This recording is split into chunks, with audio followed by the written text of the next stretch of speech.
Góðan daginn, heyrist.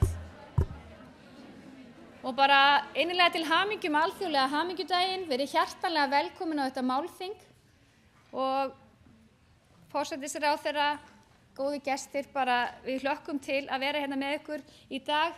Við fórum að rifja upp hvenær við héldum fyrst upp á alþjóðlega hamingjudaginn, það var árið 2013, það var fyrsti alþjóðlega hamingjudagurinn sem haldinn var í heiminum og það var svo skemmtilegt að þá var Katrín Jakobsdóttir þáverandi menntamálaráðherra með okkur. Við vorum aðeins smærri í sniðum, við byrjuðum á leikskólastiginu og kynntum niðurstöður hamingjurannsókna þar og áttum virkilega skemmtilega stund þarna með þáverandi landlækni og þáverandi menntamálaráðherra. Þannig að virkilega ánægjulegt líka að fá Katrínu hérna í nýju hlutverki með okkur í dag. Og landlæknir okkar, Ísling Alma Möller, biður fyrir bestu kveðjur. Hún var mjög leið yfir að geta ekki verið með okkur hér í dag. Hún stödd erlendis og sendir hlýjar hamingjuóskir.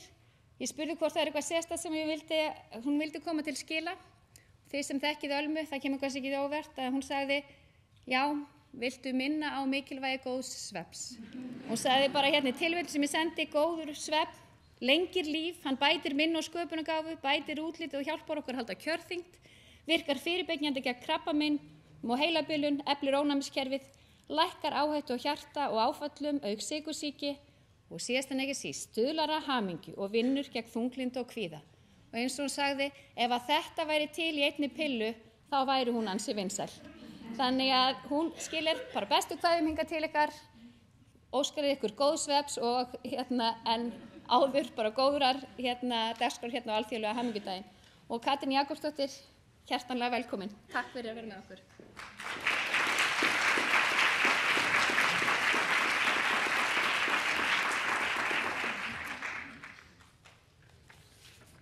Góðan daginn, öll sömul og til hamingju með hamingjudaginn.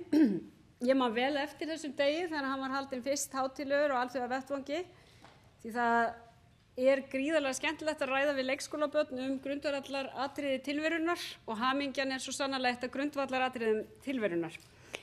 En það oft mikið sem gengur á þegar maður er forsætisráðherra, ég hef tekið eftir því undanfarið árið eða svo. Þannig að ég var í morgun að hugsa hvað ég ætti að segja við upphaf þessa málþings. Svo ég hugsaði, maður byrja náttúrulega á því að googla, maður googlar hamingjuna.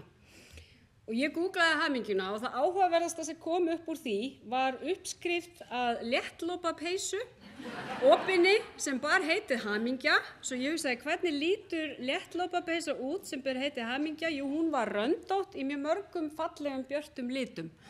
Svo ég hugsaði, ef hamingjan er léttlopapeysa þá endurspeglar þessi peysa fjölbreytileika og birtu. Þannig að ég sagði, kannski er þetta eitthvað sem hægt er að leggja út af, hvernig væri hamingjan væri hún peysa. En hamingja hefur auðvitað verið viðfangsefni heimspekinga og þeirra sem að fást við leyndardóma tilvistarinnar, allt frá upphafi vega. Plató skrifaði hamingjuna og innan heimspekinnar eru tvær leiðir til að tala hamingjuna. Við tölum hamingjuna sem farsæld, það er að segja ákveðið, getum við sagt, það sem við, og kannski er farsældar hugtakið, það sem við erum að fara að ræða hér í dag, það er að segja hamingjan er á einhvern hátt það sem er gott fyrir samfélagið og einstaklingin og snýst ákveðna gæfu. Og hinn skólinn innan heimspekinnar er að hamingjan er hugarástand, andstæðan við depurðina, leiðan og merkir þá frekar gleði eða sæla. Og þetta birtist í tungumálinu. Því næsta sem gerðist þegar ég gáði á Google var þetta stofnun Árna Magnússonar og ég sá ekki léttlopinn, hann gaf mér þetta svar. Hvað segir Árni Magnússon? Já, hamingja í gömlu íslensku máli, hún merkti gæfa, gengi, gifta, heill, lán. Og samkvæmt þeirri hljóðan er hamingjan ekki eitthvað sem að velur sér sjálfur, heldur eitthvað sem fylgir manni. Og dæmin sem eru tekin til að mynda eru að hann þjónaði hreppstjórninni í 30 ár með miklum dugnaði og hamingju. Hann var sem sagt giftusamur í starfi. Sumar konur höfðu svo ríka trú á hamingju og lagni föður míns við barnsfæðingar að þær afþökkuðu ljósmæður. Þarna var maður sem var svona giftusamur við að taka á móti börnum. Honum fylgdi hamingja. Sömuleiðis má sjá í íslenskum fornbókmenntum, þar er langálgengast að hamingjan merki heill eða gæfa, en ekki þetta hugarástand að vera glaður eða sæll. Og þessi forna notkun Hún á rætur að rekja til þess að hamingjan var í raun og veru einhvers konar hamur sem jafnvel fylgdi fólki úr móðurkviði. Þess eru dæmi að hamingjan sé eitthvað sem fylgir fóstur himnunni og var líkt í raun og veru við örlaga nornir og við eigum slík dæmi úr íslenskri tungu þar sem segir ferð þá skapa norn hans og hamingja, sem sagt örlaga nornin. Þetta eru gamla merkingin á hamingju, farsæld, gæfa, gengi. Í nútímanum erum við oftar að hugsa hamingjuna eitthvað sem við erum að leitað, eftirsóknarvert, hugarástand og það áhugavert að í þriðja Google-inu, ekki Ingrid, jú þú ert að sjálfsögðu, fann ég grein eftir þig, þar sem stóð svo ótrúlega skemmtileg staðreynd og árið 2008 kom út 4.000 bækur hamingju samanborið við aðeins 50 bækur 8 árum áður. Og það segir okkur nú eitthvað það hversu mikið við erum að leita hamingjunar og teljum að hún sé ekki eitthvað sem komi bara með skapanorninni, heldur eitthvað sem við getum fundið og tryggt okkur með því að nota réttu aðferðirnar að því að við viljum öll verða hamingjusum. Og kannski það áhugavert að hamingjan mælist mest núna, það var að koma út alþjóðleg frétt að Finnar séu hamingjusamasta fólk í heimi og svo eru það Danmörk, Noregur og svo Ísland. Holland, Sviss, Svíþjóð, Nýja-Sjáland, Kanada og Austurríki koma svo næst. Þannig að við erum 4. hamingjusamasta þjóð í heimi og það áhugavert að við veltum því fyrir okkur hvort erum við að hugsa hamingjuna sem farsæld eða hamingjuna sem hugarástand, gleðiástand þegar við tölum þetta. Því það áhugavert að við skoðum þessi lönd sem þarna ræða sér efst, þá eru þetta lönd sem tvímælalaust eru mjög farsæl í samfélagslegu tilliti, lönd þar sem jöfnuður mikill, þar sem hugað að umhverfismálum í samhengi við efnahag og samfélagsþróun, þetta eru Norðurlöndin, þannig að lífsgæði eru mikil á þessum löndum. Þannig að þarna erum við kannski að hugsa hamingju sem farsæld. En erum við að hugsa hamingju sem farsæld þegar við förum að kaupum allar þessar 4.000 bækur hvernig við ætlum að verða hamingjusum, erum við þá að leita að hugarástandinu. Ég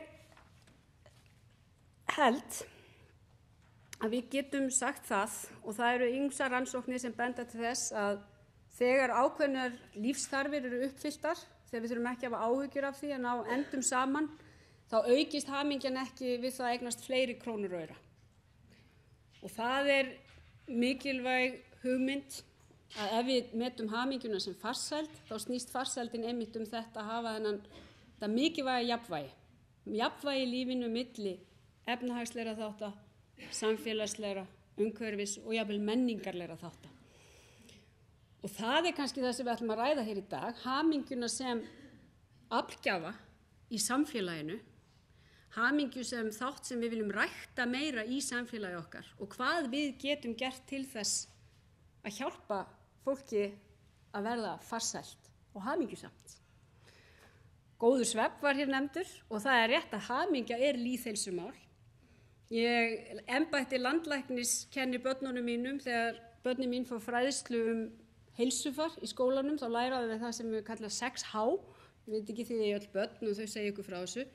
Hamingja eitt af því og allt sem þau læra hamingjuna snýst þetta dýrmæta jafnvægi.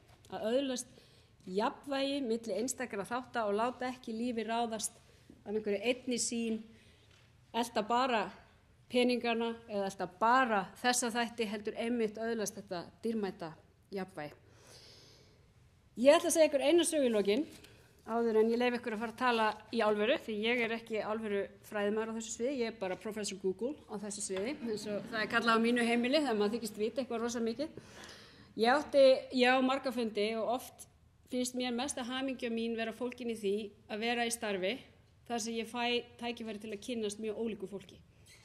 Að því fátt gefur manni meiri skilning á mannlegt eðli en að hitta fólk sem öðruvísi maður sjálfur. Og í morgun hitti ég mann.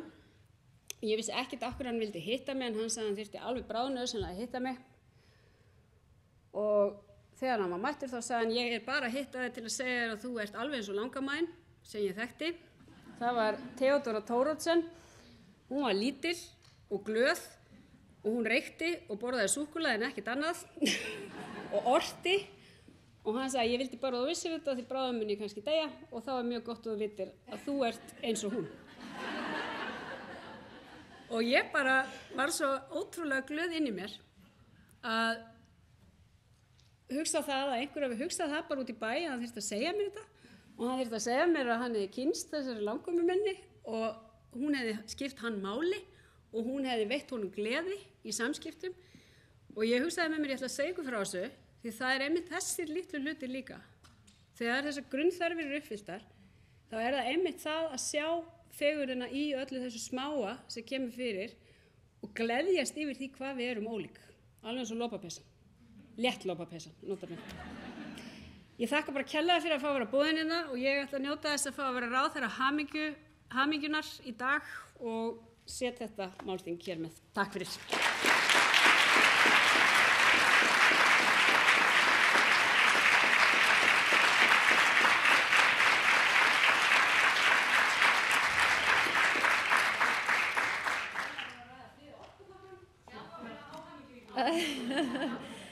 Kærar þakkir, Katrín. Þá bara okkur ekkert á vanbúnaði en að bara vinda okkur í hamingjuna. Ég heiti Hlín Helga Guðlaugsdóttir og verð hérna fundarstjóri í dag og ætla að reyna að læra á þessa græju í leiðinni. Þið bara kannski hjálpið mér ef þetta gengur eitthvað brösulega. En sem sagt, það hérna glæsilegur hópur fólk sem ætlar að deila með okkur verkefnum og niðurstöðum og rannsóknum og öðru ákaflega merkilegu og áhugaverðu og eigum ekki bara að byrja. Við byrjum hérna á henni Dóru Guðrúnu Guðmundsdóttur sem var nú hérna áðan og bauð hana Katrínu velkomna fyrir hönd embættis landlæknis. En hún einmitt sviðsstjóri þar og kennslustjóri diplómanáms í jákvæðri sálfræði í endurmenntun í HÍ og hún hefur unnið að hamingjurannsóknum og þessari leit að góðum mælikvarða til að meta framþróun í samfélagi og þetta hefur hún gert árabil og hún ætlar að deila hérna þessu með okkur undir titlinum Hamingja og vellíðan í íslenskum sveitarfélögum og vinnustöðum.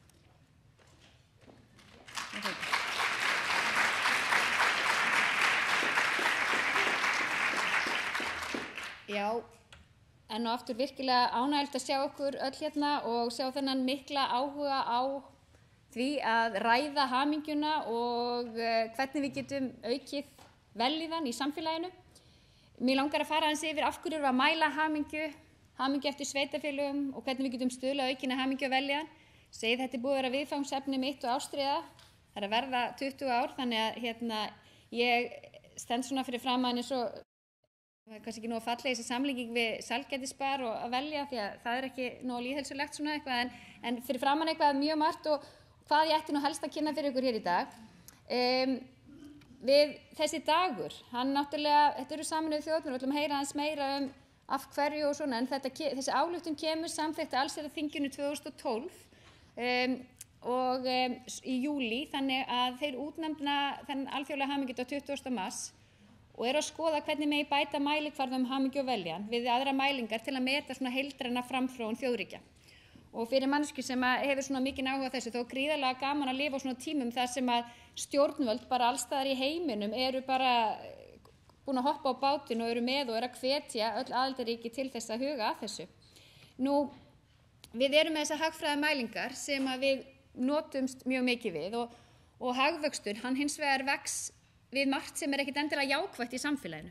Það mikilvægt að huga þetta hagvexti og hagfræðilegu mælikvörðum en eins og hefur verið bent á að þá vex hagvöxtur við ýmislegt sem við teljum neikvætt eins og sölu á þunglyndislyfjum, hverjum þinglistum skilnaði, hverju fangelsi sem byggt, mengun, auglýsingum áfengi og tóbaki og hagfræðari mælikvarðar, nú ætlum ég að fá að vitna í hann Robert Kennedy sem bent á þetta í ræðu sinni 1968, vex við ýmislegt sem hefur neikvæð áhrif en þessar hagfræðilegi mælikvarðar mæla ekki, nú ég búin að þýða þetta, ég vil lesa þetta nokkur sinnum á ensku, nær ekki yfir að mæla heilsu barnanna okkar, gæði menntunar þeirra eða gleði þeirra við leik, þeir ná ekki yfir fegurð ljóðan okkar eða styrkleika hjónabanda, þeir mæla í stuttumáli allt, nema það sem gerir lífið þess virði að lifa því. Segir hann hérna 1968 og það var lengi vel sem lítið hafði gerst í þessum málum en á seinasta áratugi hefur mjög mikið gerst og það hefur verið bent á það einmitt hvað í rauninni það sé mikilvægt að hvað við erum að mæla og hvaða mælingur við erum að kynna því að það sem við mælum hefur bara áhrif á það sem við gerum. Hér er mynd sem segir kannski meira heldur en mörg orð. Við þurfum að hafa fleiri mælikvarða, við megum ekki bara vera með einhverja einstefnu á eitthvað eitt því að þá getum við svona fært út af sporinu til farsældar. Nú hefur í Bretlandi ég var svo heppin að fá að vera þar við nám og minn leiðbeinandi var ráðgjafi stjórnvalda þar varðandi að finna hvaða mælingar væru hægt að nota. Þar voru við að vinna með think tank og ég frétti að því með það kom forstjóri þessa New Economy Foundation kom í heimsókn til landsins daginn og var í Silfrinu en þarna einmitt að hugsa hagfræðilega nálgun sem tekur tillit til fólks og jarðarinnar. Og velti fyrir sig hvernig stjórnmálum myndu líta út ef að megin markmið stjórnvalda væri að efla líðan og lífsgæði. Því að ég held að við út í samfélaginu, við viljum gjarnan að stjórnmálin og þeir sem eru að vinna stjórnmálamenni sé að vinna að því og hugi að því. Hérna komir 8 atriði hvað eiga stjórnvöld að gera. Númer 1 að mæla það sem skiptir máli.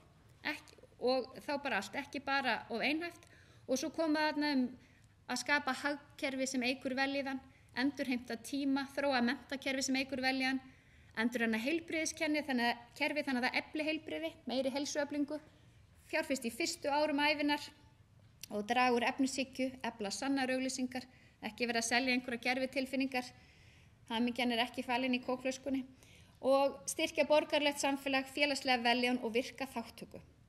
Nú fleiri skýrslur hafa verið gefnar út meðal annars þessi Wellbeing and Policy sem hefur verið mikið hort til þar sem að Richard Layard meðal annars sem lord þarna í Bretlandi hefur verið með og þarna nokkur atriði varðandi skólana það er mikilvægt að vinna þrautseigju varðandi þá þætti sem hafa mest áhrif á hamingju kannski nokkuð þegar við erum búin að uppfylla þarfir okkar það eru þessi félagslegu tengsl þannig að það að vera einmana það er afskaplega slæmt fyrir okkar hamingju og velferð þannig að það er mikilvægt að horfa á einmanaleikann og þetta var þess að fóru að mæla einmanaleikann í Bretlandi í kjölfarið og af þessari ráðgjöf og þetta kom svo illa út að einmanaleikinn hefur neikvæðar áhrif á líkamlega heilsu heldur en tóbaksreykingar og ef þið fylgist með þá er komin ráðherra einmanaleikans í Bretlandi en við hefum kannski í öðrum löndum komin ráðherrar hamingjunar.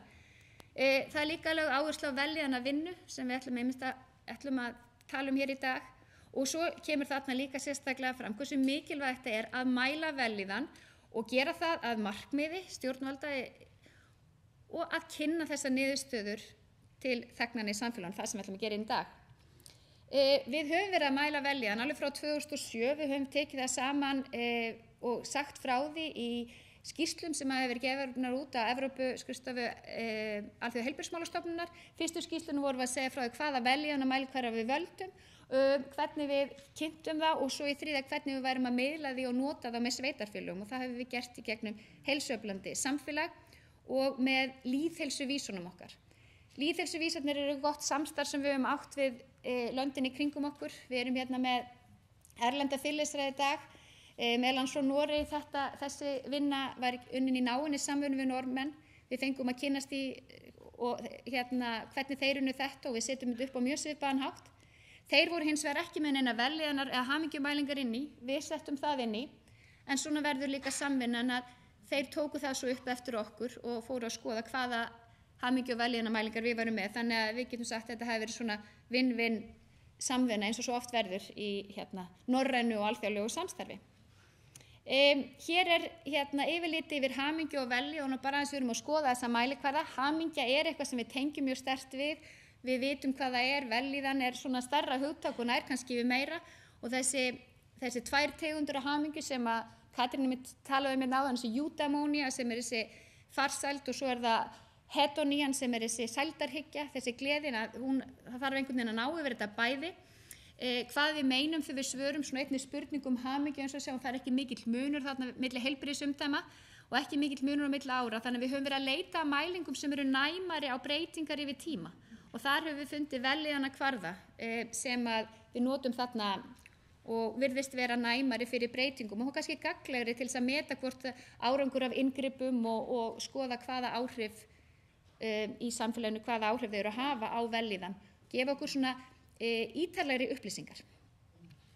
Nú, það er virkilega áhugavert að sjá svona líka tenginguna við heimsmarkmiðin og að alþjóðleg heilbrigðismálastofnun gaf einmitt út þessa mynd það hvernig 3. markmið, heilsa og vellíðan, hvernig hún tengist og svo við erum svo ánægð að líka hafa vellíðanina með. Í fyrstu þýðingunni í Íslandi þá var það ekki með og við óskuðum eftir því eru bætt að þetta er health and well-being og hún farin að leggja meira og meira áherslu á það og svo gott líka með vellíðanar hugtaki, það er oft auðveldar að nota það þvert á geira í samfélaginu, það er ekki bara eins og heilsan, hún er svolítið frátekin oft fyrir heilbrigðiskerfið en þarna sjáum við hvernig öll þessi heimsmarkmið sem við kannski heyrum aðeins meirum hvernig þau tengjast öll heilsu og vellíðan og það er mikilvægt að huga að því og við erum að vinna að því gegnum þessu heilsueflandi samfélög þar sem að núna erum 85% Íslendingar sem búa í heilsueflandi samfélagi og erum að vinna að því hvernig getum við unnið að vellíðan fyrir alla þar sem enginn er skilinn eftir. Nú Katrín myndist á hvernig við niðurstöður úr hamingjuskýrslunni sem var birt í morgun. Við erum þarna í 4. sæti, vorum líka í 4. sæti fyrra, mjög lítill munur. Þetta eru samsafn af 2016 til 2018. Mælingin þarna, hún einmitt svolítið samanburð, þetta eru Gallup notar þessa mælingar, það eru aðra mælingar heldur við notum hér í rauninni, þetta ekki hamingjumælingar, þetta er Cantrell Slatter sem notað og það svona stigi og efst í stiganum á blaði sagt besta mögulega líf sem ég gæti átt og svo versta mögulega líf og svo reytar þau einhvers staðar 1 til 10 hversu hátt þú telur eða hvernig þú metur lífið, hversu nálægt því að vera besta mögulega líf sem þú getur átt. Og þarna einmitt komum við út þarna með 7,5 og og í rauninni lítill munur, en við sjáum að Finnar hafa verið að fara aðeins upp og við höfum verið að detta niður, við vorum alltaf nær 8 þegar við vorum þarna nummer 1. Við höfum látið Gallup eins og að mæla hamingjuna fyrir okkur og eru bara upplýsingar fyrir þá sem vilja skoða það, þess að glæru verða aðgengilegar, en við sjáum það við vorum þetta voru reyndar spyrlakannanir, Evrópskannanna 2003 þegar við fórum alveg upp í 8,5 en fram að því vorum við oft 8, höfum aðeins verið að fara sveiflast þarna, en við finnum líka að þessar meðal hamingjumælingar eru kannski ekki svo auðveldar þegar við erum að kynna þær svona fyrir almenningi að tengjast við hvað þýðir að vera með 7,5 í meðal hamingju. Þannig að við höfum líka farið að skoða hlutfall þeirra, sjáum við bara hvernig þið svara. Þetta er spurningin þegar á heildina og liti hversu hamingju sem hann telur þið vera og horfa svolítið á það hverjir eru sem svara þarna í toppnum 8 til 10, það er dökkblá liturinn og svo grár sem þá kannski svona hlutlausara og horfa svolítið á þess að hverjir eru telja sig bara vera mjög óhamingjusamir og þetta hefur gefið okkur svona svolítið kannski betri upplýsingar líka heldur bara eitthvað svona meðaltal. En við sjáum þarna aðeins breytingu og svo höfum við núna fengið Gallup þeirra að mæla fyrir okkur allt árið kring þannig að nú erum við komið mælingar niður á hvern mánuð og þegar að við sögum þetta, já ekki svartasta skammdegið, ekki flestir óhamingjusamasti þá, en ef við skoðum það þarna að þá 1,8% tala þarna í miðjunu, það í júlí 2017. Þannig að það ekki eins og að svartasta skammdegið sé það sem að kveiki mestu óhamingjuna. Ég hef ekki tíma til þess að fara í detailar sem að segja góður í þessu en allar þessar myndir og glærur verða aðgengilegar á netinu. Við höfum verið að skoða hamingju eftir sveitafélögum og því við erum að vinna með sveitafélögum og við erum að sjá að það er eitt sveitafélag sem er í 8 og svo eru þau þarna á bilinu 7,2 til 8 en við höfum líka að skoða þetta einmitt eftir því hversu margir eru mjög hamingjusamir og það kannski það sem mikilvægast að horfa á hverju eru mjög hamingjusamir. Við erum með nóg og mikið af það sem nóg og mikið af svörum þar á bakvið. Við höfum ekki tekið neitt sveitafélag með sem minna en 50 svör en þarna það geta náttúrulega orðið mjög fáir einstaklingar á bakvið prósentu sem eru mjög óhamingjusöm þarna. Við tökum þessu bara með fyrirvara en það áhugavert að skoða samt einmitt munin þó að þessi sveitafélögum sem mjög svipa meðalhamingju þá hlutfallið hvernig þið skiptist í hversu margir hátt hlutfall eru hamingjusamra og óhamingjusamra þar meiri breytileiki. Hérna eru fleiri sveitafélög og þetta fer alveg frá því að vera bara það séu bara 40% alveg upp í það að vera yfir 70% sem eru mjög hamingjusamir Og það það sem við viljum kannski horfa svolítið á, hvernig við aukum við hlutfall þeirra sem að blómstra í samfélaginu sem líður mjög vel. En við ætlum líka aðeins að kynna hérna varðandi vinnustaðinu. Við erum að vinna í þessu heilsueflandi samfélagi með öllum skólastigunum. Heilsueflandi vinnustaðir svona ný áhersla hjá okkur og erum í samvinnu við VIRK og vinnueftirliti þar.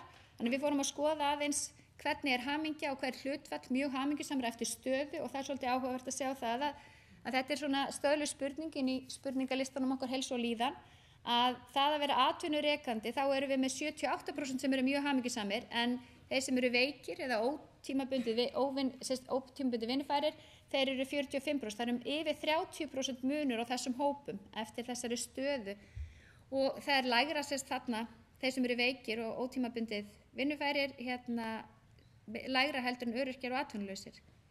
Og svo höfum við líka skoðað eftir starfsheiti og þannig erum við líka með tæplega 30% mun á hlutfall þeirra sem eru mjög hamingjusamir. Ef við berum saman kjörin fulltrúa, æðstu embættismenn og stjórnendur saman við þá verkafólk. Og þetta ansi mikið og þarna viljum við sem samfélag gera betur, ég sannfærð um. Svo langar mig líka að benda á bara hamingju unglinga. Þetta var hluti einmitt af doktorsverkefninu mínu. Við sáum að hamingju unglinga jókst, það voru fleiri hamingjusamir eftir hrun, en það kom okkur kannski svolítið opna skjölda þegar hagvöxturinn fór að aukast aftur, að þá eru færri unglingar sem telja sig hamingjusöm. Og þetta eru gögn rannsóknar og greininga, þar sem öll börn 15 ára eru spurð og 85% svörun. Þannig að það ekki nóg að mæla bara hafa bara hagfræðilega mælingar, þær eru ekki endilega að skila farsælt út í samfélagið. Og við þurfum að hafa í huga hvaða þættir það eru sem að vernda, hvað eru áhættu þættirnir og hvað eru verndandi þættirnir úti við lífið. Hérna minn leiðbeinandi ásamt öðrum aðilum í Bretlandi sem voru fengin, Felicia Hoport og fleiri sem voru fengin til að meta hvað segja rannsóknir okkur það, hvað hefur áhrif á veljan okkur út lífið, tekið þetta saman og niðurstaðan voru að líka setja skilaboðin í stutt skilaboð 5 leiðir að velja sem ætla að enda á sýningur, en líka benda á að við erum alltaf að leita leiðum til þess að efla hamingju og vellíðan allra í samfélaginu, ekki bara að horfa á einhvern ákveðinn hóp, heldur vinna með það að auka hlutfall þeirra sem eru mjög hamingjusamir, eru blómstra í lífi og starfi. Og það gerum við meðal annars þarna tillögur úr skýrslu Sameinuðu þjóðanna að vinna að uppbyggilegri og jákvæðri menntun líklega mikilvægasti þátturinn varðandi það hugafars sem þarf til að styðja við hagfræðimódel sem byggir á hamingju og vellíðan. Og þeir nefna líka að kenna núvitund víða til að vinna gegn því andlega hungri sem gerir efnishyggju að aðal trúarbrögðum okkar tíma. Og þá vildi ég líka bara rétt minnast á það að við erum að vinna stóru verkefni hér, rannsóknarverkefni sem við styrk úr Horizon 2020 áætlunni, vinni í samstarfi við menntavísindasvið að því að þróa og hanna námsefni til að bæta líðan og sérstaklega með þessi bjargráð í huga geta tekist á við erfiðleika og uppbyggilegan hátt. Núvitund, bjargráð, sjálfstraust, félagsleg og tilfinningafærni og sem kannski við getur tekið saman í þessi skilaboð sem að urðu svona niðurstöður þessar stóra vísindahóps sem í rauninni fékk þau skilaboð hvað segja rannsóknir okkar það hvað sem eykur vellíðan og getum við komið því í einhvern veginn og einfaldan hátt til almennings, svipað eins og með ávextina 5 á dag og þau tóku þetta saman, 5 leiðir að veljan myndum tengsl, það ekkert sem hefur sterkari áhrif á hamingju heldur en félagslegu tengslin. Það mikilvægt að hreyfa okkur, taka eftir, halda áfram að læra og gefa af okkur. Takk kærlega fyrir mig.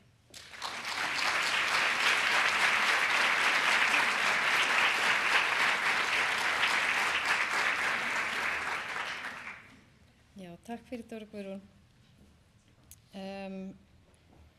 Það var eins og Katrín kom inn á hérna áðan að það væri það sem að væri svo dásanlegt í hennar starfi og hún væri stundum þakklátust fyrir væri að hitta svona mikið af fólki alls staðar að úr þjóðfélaginu. Og ég ætti kannski bara að segja það að því ég svo sem kynnti mig ekki hérna áðan í löngu máli en minn bakgrunn engan veginn úr þessum fræðum en ég hönnuður sem að hef einhvern veginn verið þeirra gæfa aðnjótandi að vera systir hennar Dóru í þeim skilningi að við höfum báða leita hamingjunar og eins og fleiri gerir ráð fyrir en svona brunni fyrir það að stuðla að aukinni hamingju í samfélagi. á ólíkan hátt að auðvitað. En það sem við ætlum að gera hérna, nú Dóra Guðrún búin að setja okkur, gefa okkur þetta svona samhengi og það sem landlæknisembættið að takast á við og stendur að í samfélögum, sveitarfélögum og vinnustöðum. Næst ætlum við að kynna okkur aðeins betur heimsmarkmið Sameinuðu þjóðanna í þessu samhengi áður en við förum aðeins og rýnum með Lárusi Blöndal og Ragnhild Bang í mælikvarðana sjálfa og síðan fáum við dæmi úr Skútustaðahreppi áður en við förum í kaffihlé. Þannig að ég ætla bara að kynna næsta fyrirlesara sem er Harpa Júlíusdóttir og hún er framkvæmdastjóri Félags Sameinuðu þjóðanna á Íslandi. Félag Sameinuðu þjóðanna er einmitt hluti af alþjóðasamtökum World Federation of United States Association og heimsmarkmiðin eru algjörlega rauði þráðurinn í öllu ykkar starfi og þú ætlar að kynna fyrir okkur undir titlinum Alþjóðlegi hamingjudagurinn og heimsmarkmið Sameinuðu þjóðanna. Gjörðu svo vel.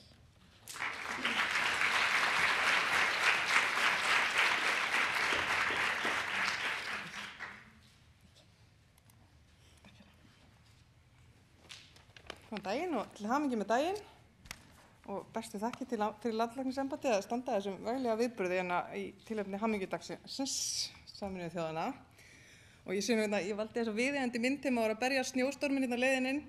Þarna 10 ára sonur minn sem nemandi í Klettaskóla í rólunni í skólalóðinni og snjórinn veit honum alveg hamingjuna að innstu hjartarótum sem hann gerði kannski ekki við okkur brotast á leiðinn inn.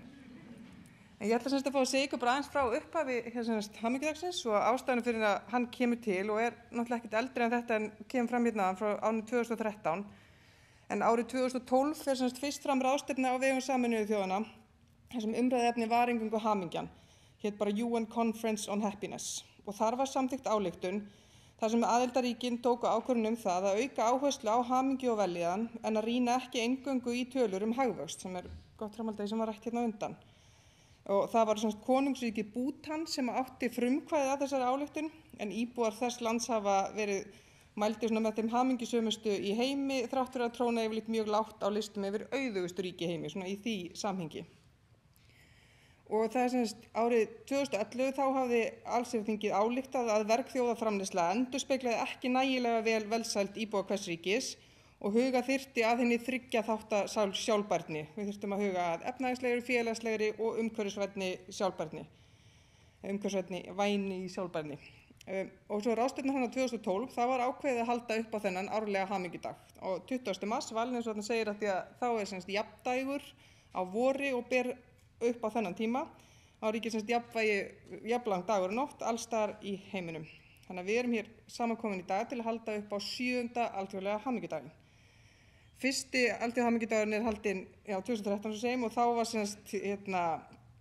þema það ár var snerist það að fagna þeim sem eru sérstakir boðberar hamingjunar og þema var kallað á ensku Happy Heroes og þar fór fram til dæmis hugleiðslur í Bútan, það fór ég sé nú ég bara skrifa flashmobs í London, það er örugglega til eitthvað gott íslenskt orðið yfir það, hláturjóga út allt og kvikmyndahátíðir það árið hefðu það þema að sýna hamingjusamar kvikmyndir.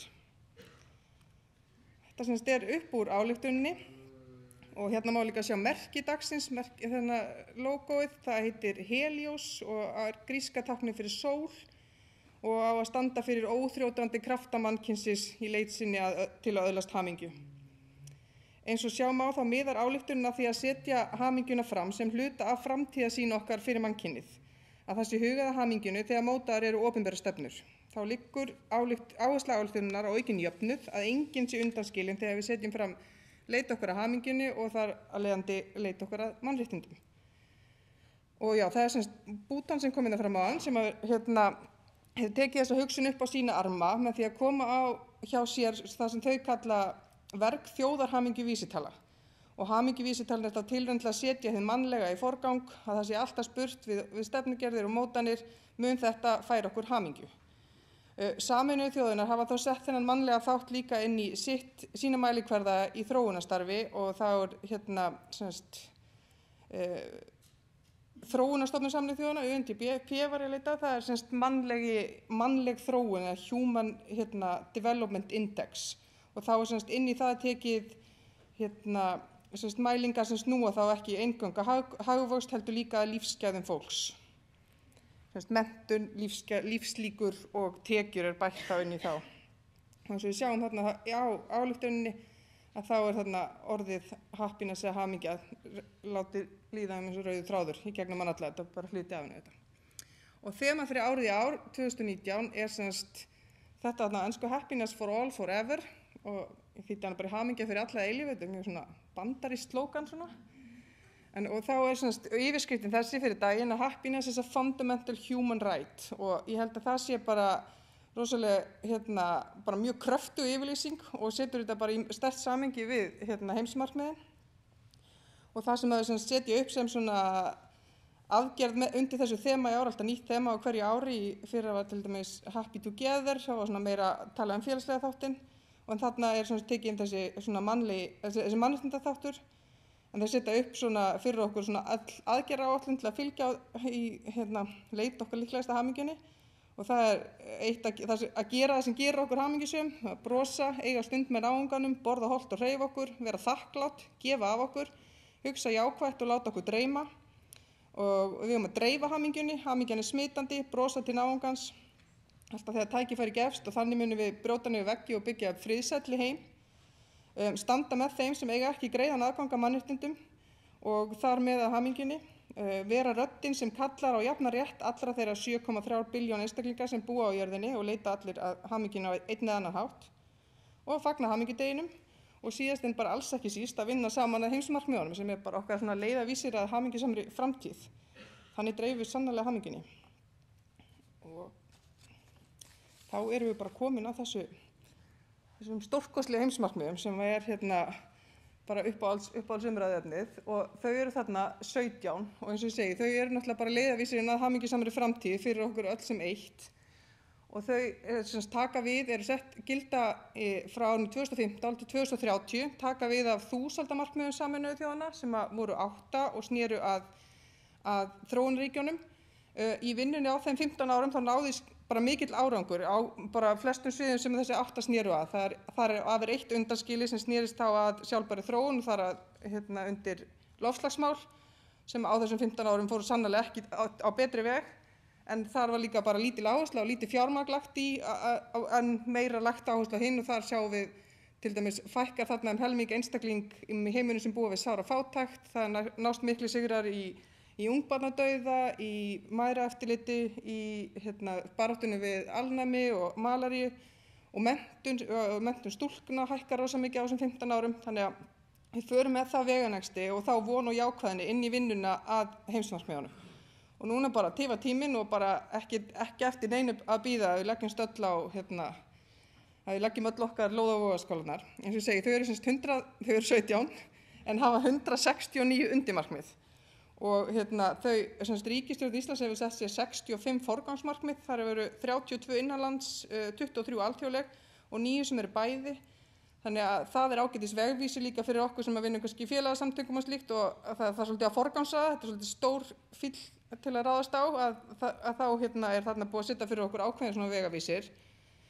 Heimsmarkmiðin eru algild, ríkisstjórnin þurfa að vinna þeim bæði heima og að heiman, hafa þau bæði innanlands og alþjóðlegum stefnum sínum. Hér á Íslandi hefur verið sett verkefnastjórn þar sem að situr einn aðili frá hverju ráðuneyti og aðili frá Hagstofu og Sambandi sveitarfélaga sem að vinna að innleiðingunni og þjóðir aðildarríki Sameinuðu þjóðanna þurfa á þessu 15 ára tímabili að koma í þrígang fram fyrir þing sem að haldið hverju ári sem tengist heimsmarkmiðunum sem heitir High Level Political Forum og þar þarf að koma og lýsa yfir hverja þínar árangur og áskoranir og Ísland mun gera það í fyrsta skipti í sumar þegar forsætisráðherra fer fyrir þingi og þá hefur rými til og það hefur hagsmunaaðilar hafa tækifæri til að spyrja því út í og það voru svona til að deila svona best practices og eftir þingi í sumar þá hafa 161 af 193 aðildarríkjum gefið skýrslu frá sér. Þá vinnur ríkisstjórnin að því að setja upp svona upplýsingagátt sem að verður mjög öflugt tæki fyrir okkur öll. Þar getum við sett inn hvað sem komum frá félagsamtökum og stofnunum, hvað við ætlum að gera til að vinna að heimsmarkmiðinu, því að þetta náttúrulega bara eins og heimsmarkmið 17, við erum öll í þessu saman, það á enginn að finna upp hjólið, það sem einn gerir á allt að nýtast og það bara það sem gerir þessa vinnu líka bara svona hamingjusama og skemmtilega, sko, að þetta bara okkar allra, vegvísir að okkur allra heildarmyndinni. Og þá hafa náttúrulega fyrirtæki verið að taka þetta upp í sína stefnur og svo náttúrulega rosalega mikilvægur vinkill í þessu sveitarfélögin og þar byrjun í sambandi sveitafélaga og sveitafélög eins og Kópavogur hefur innleitt þetta algjörlega inn í sína yfirstefnu og í mjög spennandi vinnu með þau þar. Þá, allir búin að segja þetta á það. Þetta svona undir grunnstóðin af heimsmarkmiðunum þetta, við skiljum engan eftir, leave no one behind, og það pínu breyting líka frá þúsaldarmarkmiðunum. Það að þjóðir geta ekki lengur varpa bara fram meðaltölum, það þarf alltaf að koma líka fram hvernig ertu að vinna að því að það sé engin undanskilin. Að það sé hvernig ertu að vinna að því að vernda þína viðkvæmustu hópa, hvaðan sem þeir koma frá því samfélagi sem þú kemur, og það þarf að vera hluti af þessum skýrslum og það þarf að vera hluti af því sem að þú gefur fram svona þegar þú reynir að leiða aðra aðila inn í þjóðfélaginu, þegar yfirvöld reyna að leiða okkur öll inn í starfið að þessu. Og svo fannst mér bara þessi tilvitnun í Ban Ki-moon fyrrverandi framkvæmdastjóra Sameinuðu þjóðanna bara að sýna okkur svona samkennd og góðvild, þau auka hamingju. Því hamingjan hefur kannski ólíka merkingu hugumfólk, segir hann, en við getum öll sameinast það að binda enda á átök, fátækt og aðrar hörmungar sem alltaf margir að búið. Og það bara held ég að sé bara ágætis grunnstóð í hamingjuna líka, það við gefum á okkur. Og þarna þetta heimsmarkmið 3 sem að Dóra kom að áðar og þar liggur lýðheilsan og svona þessar hamingju hugleiðingar í heilsu og veljan. Markmiðið hefur 13 undirmarkmið og landlæknir er búin að þýða þessa frábæru mynd frá World Health Organization sem að sýnir bara hvernig heilsa og veljan snýr að öllum grundvöllurinn og heimsmarkmiðin eru náttúrulega öll svona samverkandi, þannig að þegar þú vinnur að einu þá ertu alltaf að hafa áhrif á önnur og þau falla öllum sjálfsi ef við algjörlega gleymum einhverju þeirra. Og ég ætla að leiða mér að vitna í á föstudaginn var ungmennaráð heimsmarkmiða Sameinuðu þjóðanna sem hefur núna að klára sitt fyrsta starfsár og áttu fund með ríkisstjórninni á föstudaginn og lögðu fram svona tillögur að aðgerðaáætlunum og þar voru þau að fókusa á þetta markmið til að mynda var aðalega þetta markmið og umhverfismarkmið sem að láð þeim þungt á hjarta. Og þau sem hvöttu til þess að innan skólakerfisins yrði lögð aukin áhersla á vellíðan og hamingju ungmenna, ekki bara á svona bóklega menntun. Aðgerðir á borð við aukin sveigjanleika, þar sem hugað að fjölbreytileika og sérstaklega hlúð að minnihlutahópum, var láð þeim þungt á hjarta og þá minntust þau á mikilvægi þess að aðgengi að sálfræðingum verði aukið. Og þau töldu að við gætum aukið vellíðan og hamingju í samfélaginu með því til dæmis þeim einfalda hlut að gæta alltaf orða okkar og nota ekki orð sem skilgreina minnihlutahópa á niðrandi hátt. Þetta fannst mér bara mjög magnalega. Og svo ætlaði ég nú bara í lokin að varpa upp þessu markmiði sem er markmiði sem er það markmið sem við á Norðurlöndum stöndum frammi fyrir bara mestu áskoruninni. Og þetta hefur gerð rannsókn í norrænu samstarfi, þá er þetta áherslan núna í ár, þar sem Ísland fer með formennsku í norrænu ráðherranefndinni. Og þar eru Norðurlöndin að vinna saman að þessu markmiði. Við erum bara alltof léleg í þessu, bara við erum að keyra fram úr öllu í neyslu og ég held að þetta sé bara mjög beintengt hamingjunu sem við ræðum dag. Þegar við höfum gengið allt og langt í leit okkar að hamingju í efnishyggju og neysluvörum og það langt að við erum að ganga ekki bara á náttúruna, heldur á mannréttindi náunga okkar, þar sem viðkvæmir hópar í þróunarríkjum eru misnotaðir í þeim tilgangi að halda okkur sem neytendum við efnið í leit okkar að hamingjunni. Og þetta er náttúrulega meira en að segja það. Við höfum alveg frá iðnbyltingu bara í síauknum mæli tengt okkar velsæld og hamingju við einhvers konar neyslu. Og það veitir okkur hamingju að geta gefið börnunum okkar það nýjasta og flottasta og geta ferðast allan heiminn. Þannig að það er bara gífurleg áskorun fyrir okkur í þessu heimsmarkmiða vinnu að endurskilgreina þarna hamingjuna þegar kemur að þessu og að standa okkur betur í þessu og breyta hugsunarhætti og hegðunum. Þegar við getum bara velt miklu stóru hlassi í vinnunni að heimsmarkmiðunum með því að vinna að hamingjun okkar sem ekki snýr að óábyrgri og ósjálfbæri neyslu og framleiðslu. Og með því ætlaði ég bara að ljúka mér að dag. Takk.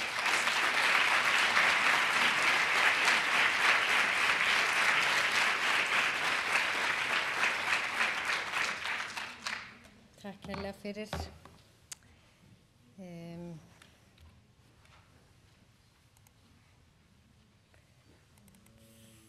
Þá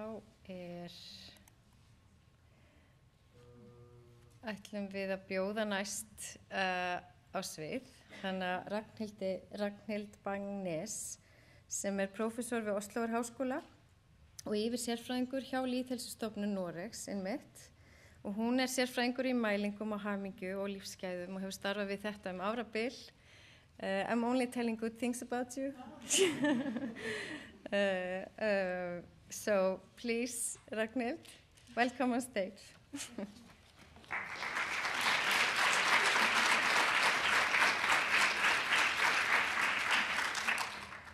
Thank you. Yeah, I'm going to talk about a national and local strategy for getting happier together. It's a Norwegian strategy, and why should we need that? We're one of the happiest countries in the world, and Norway tend to rank on top of most objective indicators of rankings of objective life circumstances, like the Human Developmental Index, Prosperity Index, and also in the subjective rankings like the World Happiness Report. This year we were number 3. 2 years ago we were ranking on top. So why do we need to get happier, and why do we need a strategy? And although Norway is a lot happier, the population is more satisfied than the population in countries in sub-Saharan Africa and nations where people struggle a lot. The differences are usually much bigger inside countries. And that is one of the reasons, because the variation, 80% of the variation tends to be within countries, not between countries actually. And also in Norway, a lot of people are struggling, have difficult lives and difficult life circumstances. In any given year, 1 in 4 and 1 in 5 Norwegians experience 2 or more difficult life circumstances or stresses, negative life events at the same time or within the same year. Also in Norway, about 50% of the population fulfill criteria for mental disorder one time in their life, and actually 30% within any given year, making us all either sick or, close to somebody who really needs support a lot of the time.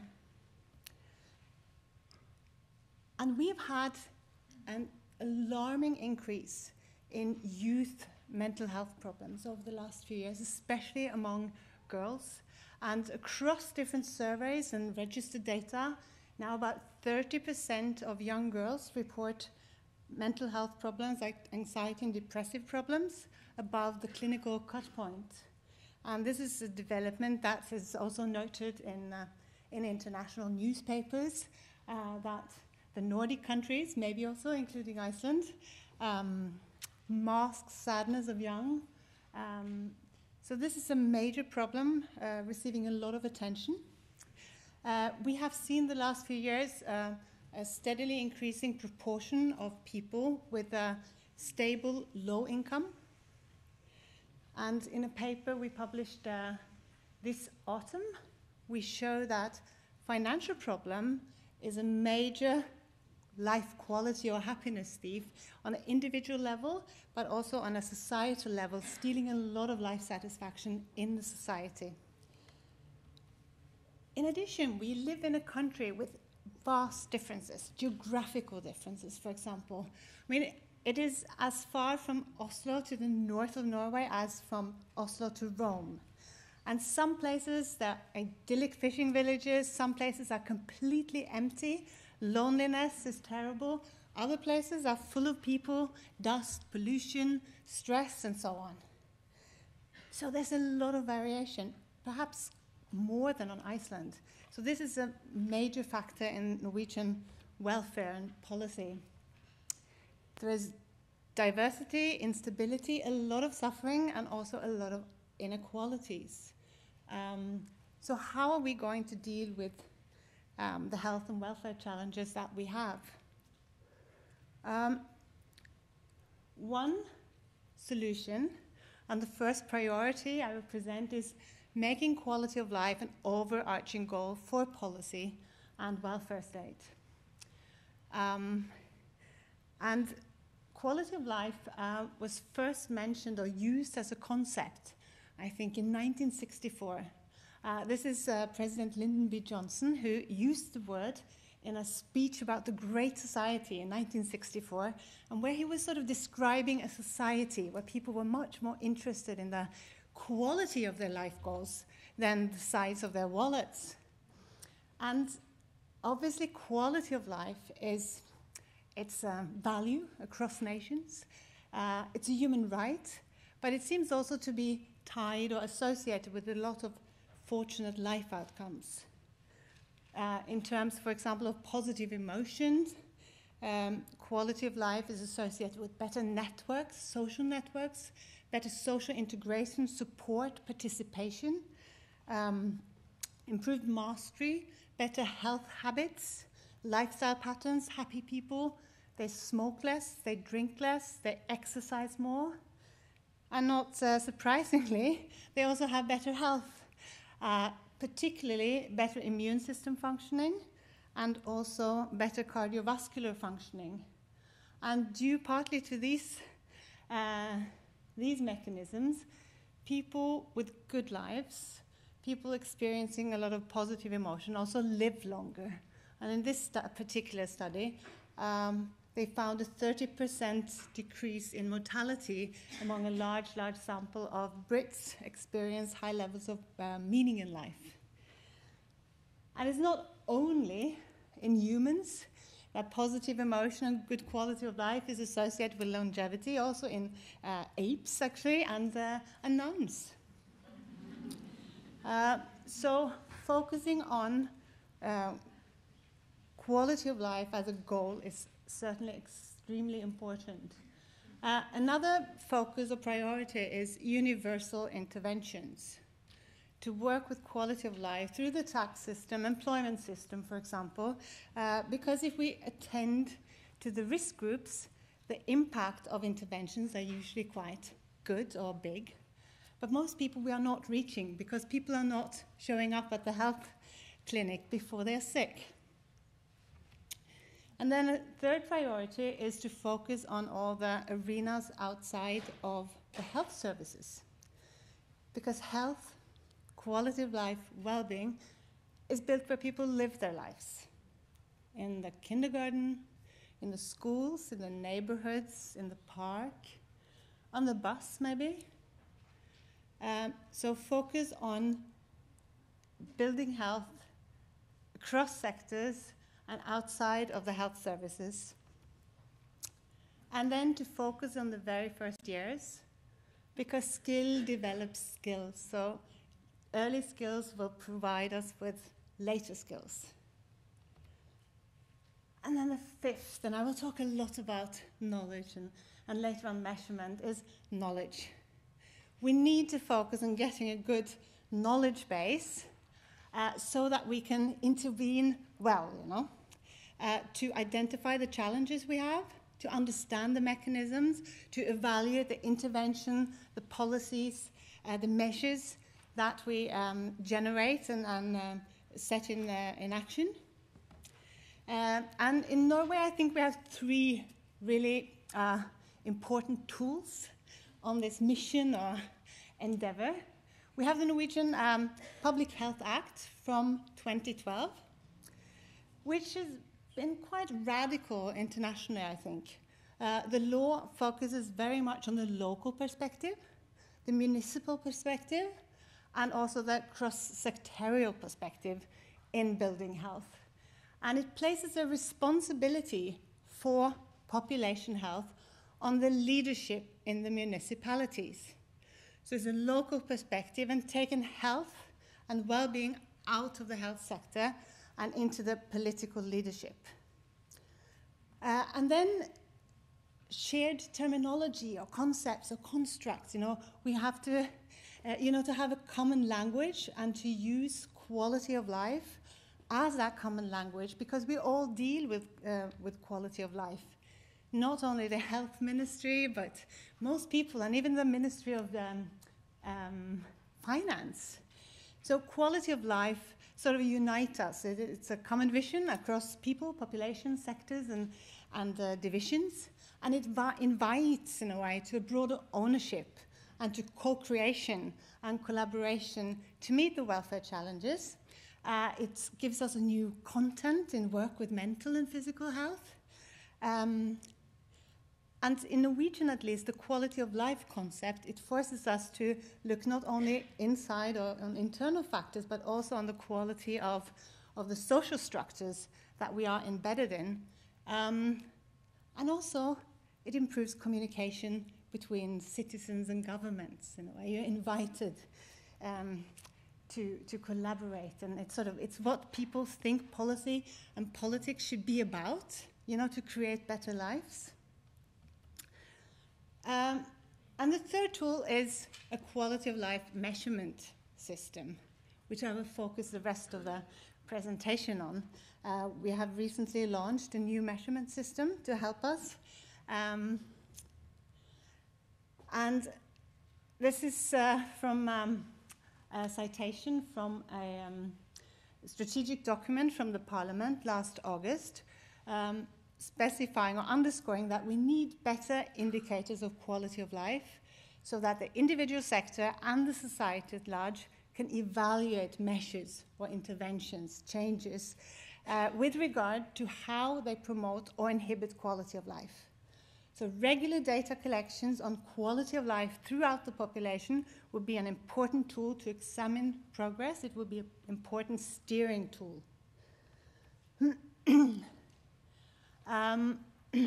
Before that, or in 2015, the Ministry of Health had commissioned the Directorate to create a strategy to ensure such kind of data and to get an overview of what is missing in the Norwegian system.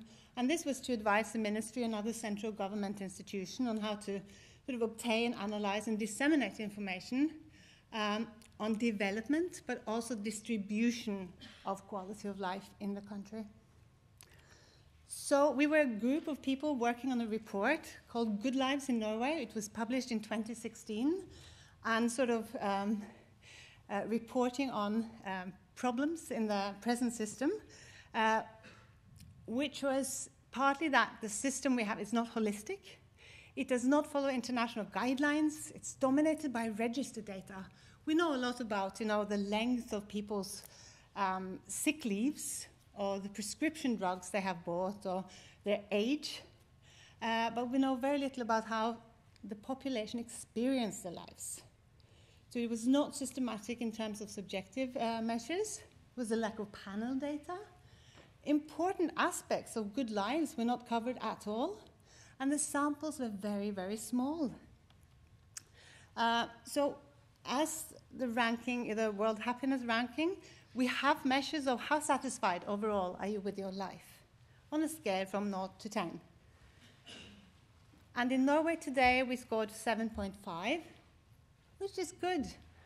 But it's not guiding us or giving us, good directions in public health work. It doesn't really give us information, especially when we do not have enough data to sort of separate and stratify women, men, this part of the country, another part of the country. In fact, we do have some data, and we can see some trends maybe across the country. In the north, people are less satisfied, but we do not have data for more than 4,000 people, so we can't really explore regional differences.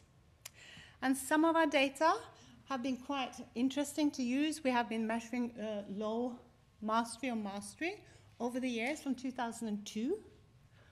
And we do see that, experience of mastery changes over time, and that the older population have better mastery, or less people are struggling with low mastery, and the opposite for the young people. But in 2012, we stopped measuring mastery, so we can't follow the trend. So we have not enough data, and we have not the right indicators. So this report we were working on, it sort of emphasized, what do we really need? We need a nuanced system, a holistic picture of how the population is faring and their development over time. Who's doing good? Who's falling behind? And also more information on accumulation of inequalities, because we have a lot of social inequalities in health. And also the need to, or the value of combining objective data with subjective experiences. And then we also need to be able to compare with other countries. So a year ago, the whole government decided to follow up and agreed to follow up the report from 2016. And in August, we launched this measurement system that I'm going to present to you in more detail. And we were actually starting this work after completing the first report. We started work in May 2017. So we were a group of a multidisciplinary group, but referring to larger advisory group. I was lucky to lead this group, and we had a lot of feedback and discussions with international partners, health directorates, researchers, scientists, and so on. We had user testing by Statistics Norway. So we had a lot of efforts, at least, to quality assure this work. The mission was to create a standardized nuance tool, one independent holistic survey, a big survey of, quality of life in Norway, and a minimum battery, which could be used in different kind of surveys. And the mission was to secure comparable data, understand quality of life related to societal and demographic changes, facilitate good lives, and evaluate. And it was supposed to be then an important contribution to research, social planning, policy development, locally, regionally, nationally, and maybe internationally. So it was a big job. So we ended up defining quality of life very broadly. Quality of life as a subjective and objective type size or construct, and about being rich, definitely, but not necessarily in terms of material goods, but in terms of joy and satisfaction, meaning and mastery experiences, social relationships, health, safety, autonomy or freedom, and opportunities for growth. We were working cross-disciplinary and cross-sectorially, and to agree on one definition is very, very difficult. But we can maybe agree on some features of a good life, and that was what we sort of tried to. And we were very focused on quality of life as a subjective and objective phenomena. And to measure the subjective experiences, because it's important for sort of citizen engagement and participation, for user involvement, for democracy development. And subjective experiences have real health consequences. I mean, how we think about determines what we do, what lifestyles we lead. But they are sort of not perfect. I mean, they are biased. We get used to marginalization, We get used to violence in the homes, We adapt. People are actually a lot happier on Fridays than on Mondays. So we need to combine, and we believe that combining these sets of data has particular value. And then we use the system to sort of concretize or making it more specific by looking at subjective quality of life as how life is experienced as cognitive evaluations, affective experiences, emotional, and what is commonly called eudaimonic or good functioning, such as having purpose in life, mastering your life circumstances, and so on.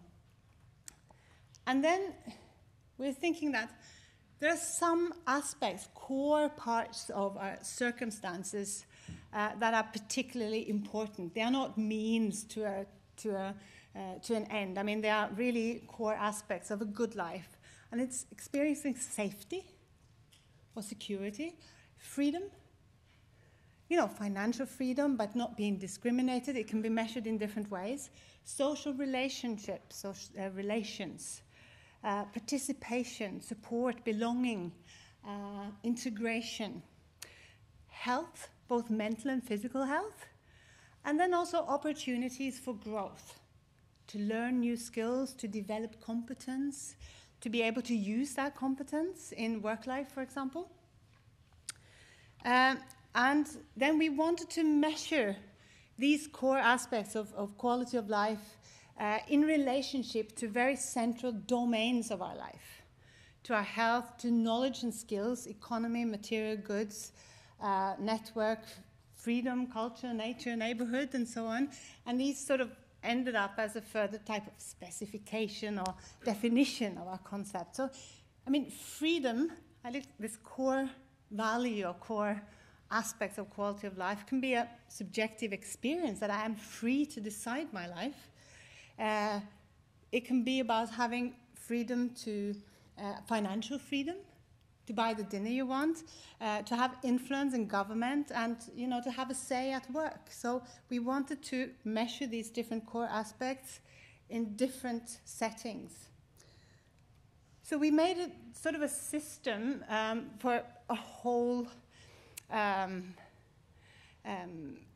assessment where we not only included well-being measures or quality of life measures, as you can see to the far right, but also background factors such as values, not genetics, but demographic, social, and geographical aspects, and then also intermediate processes such as resources and services, demands, challenges, to be able to explore in a much more comprehensive way.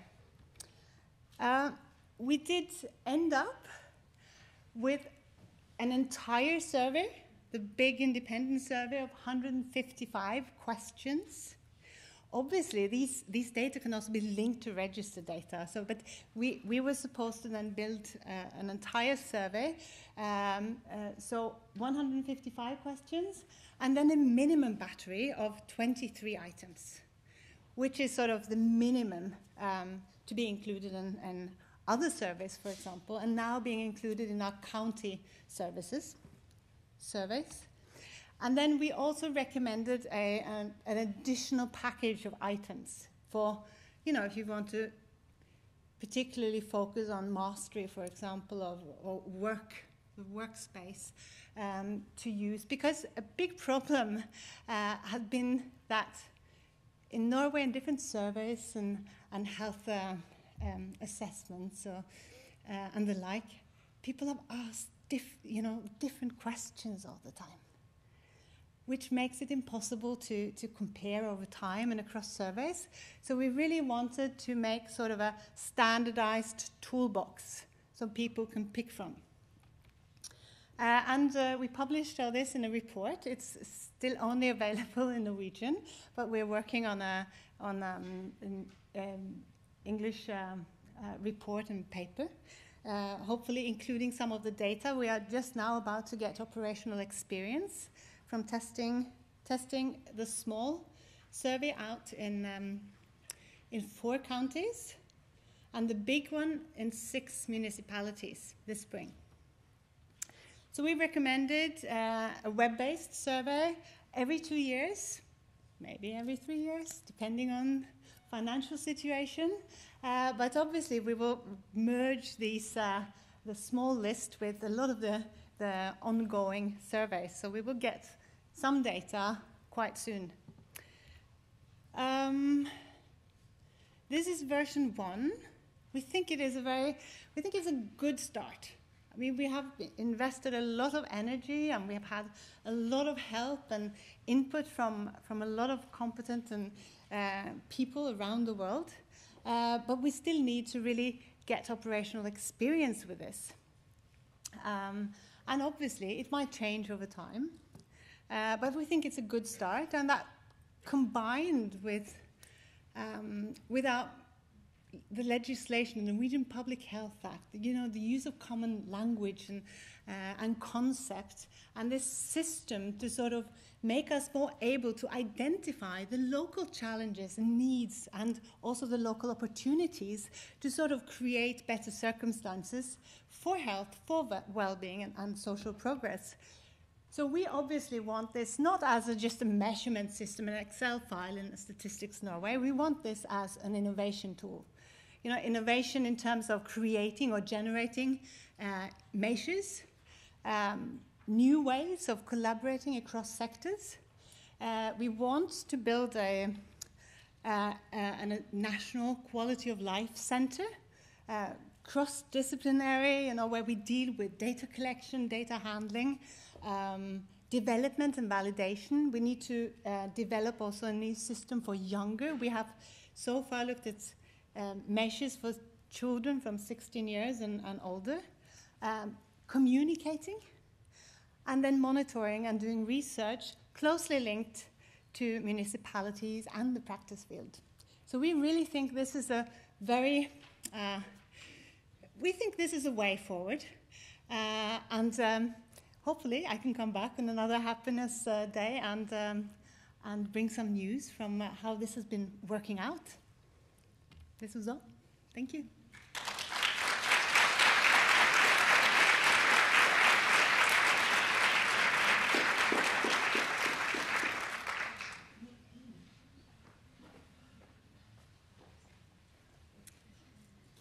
Thank you, Ragnhild.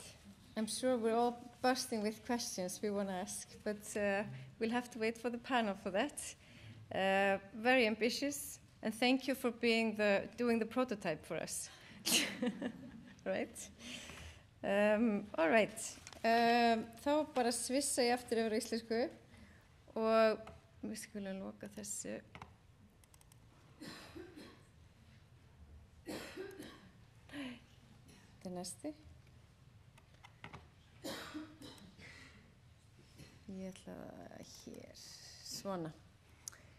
Og því að við ætlum að rýna betur í mælikvarða og Lárus Blöndal sem ráðgjafi á sviði tölfræði upplýsinga hjá forsætisráðuneytinu ætlar að leiða okkur í meiri sannleikum það. Hann hefur starfað við þetta raun allan sinn starfsferil, má segja, og á Hagstofu Íslands í rúm 20 ár og starfaði 4 ára skeið hjá Eurostat, Hagstofu Evrópusambandsins. Þannig að hann ætlar hérna að fjalla þróun mælikvarða hagsæld og lífsgæði. Gjörðu svo vel, Lárus.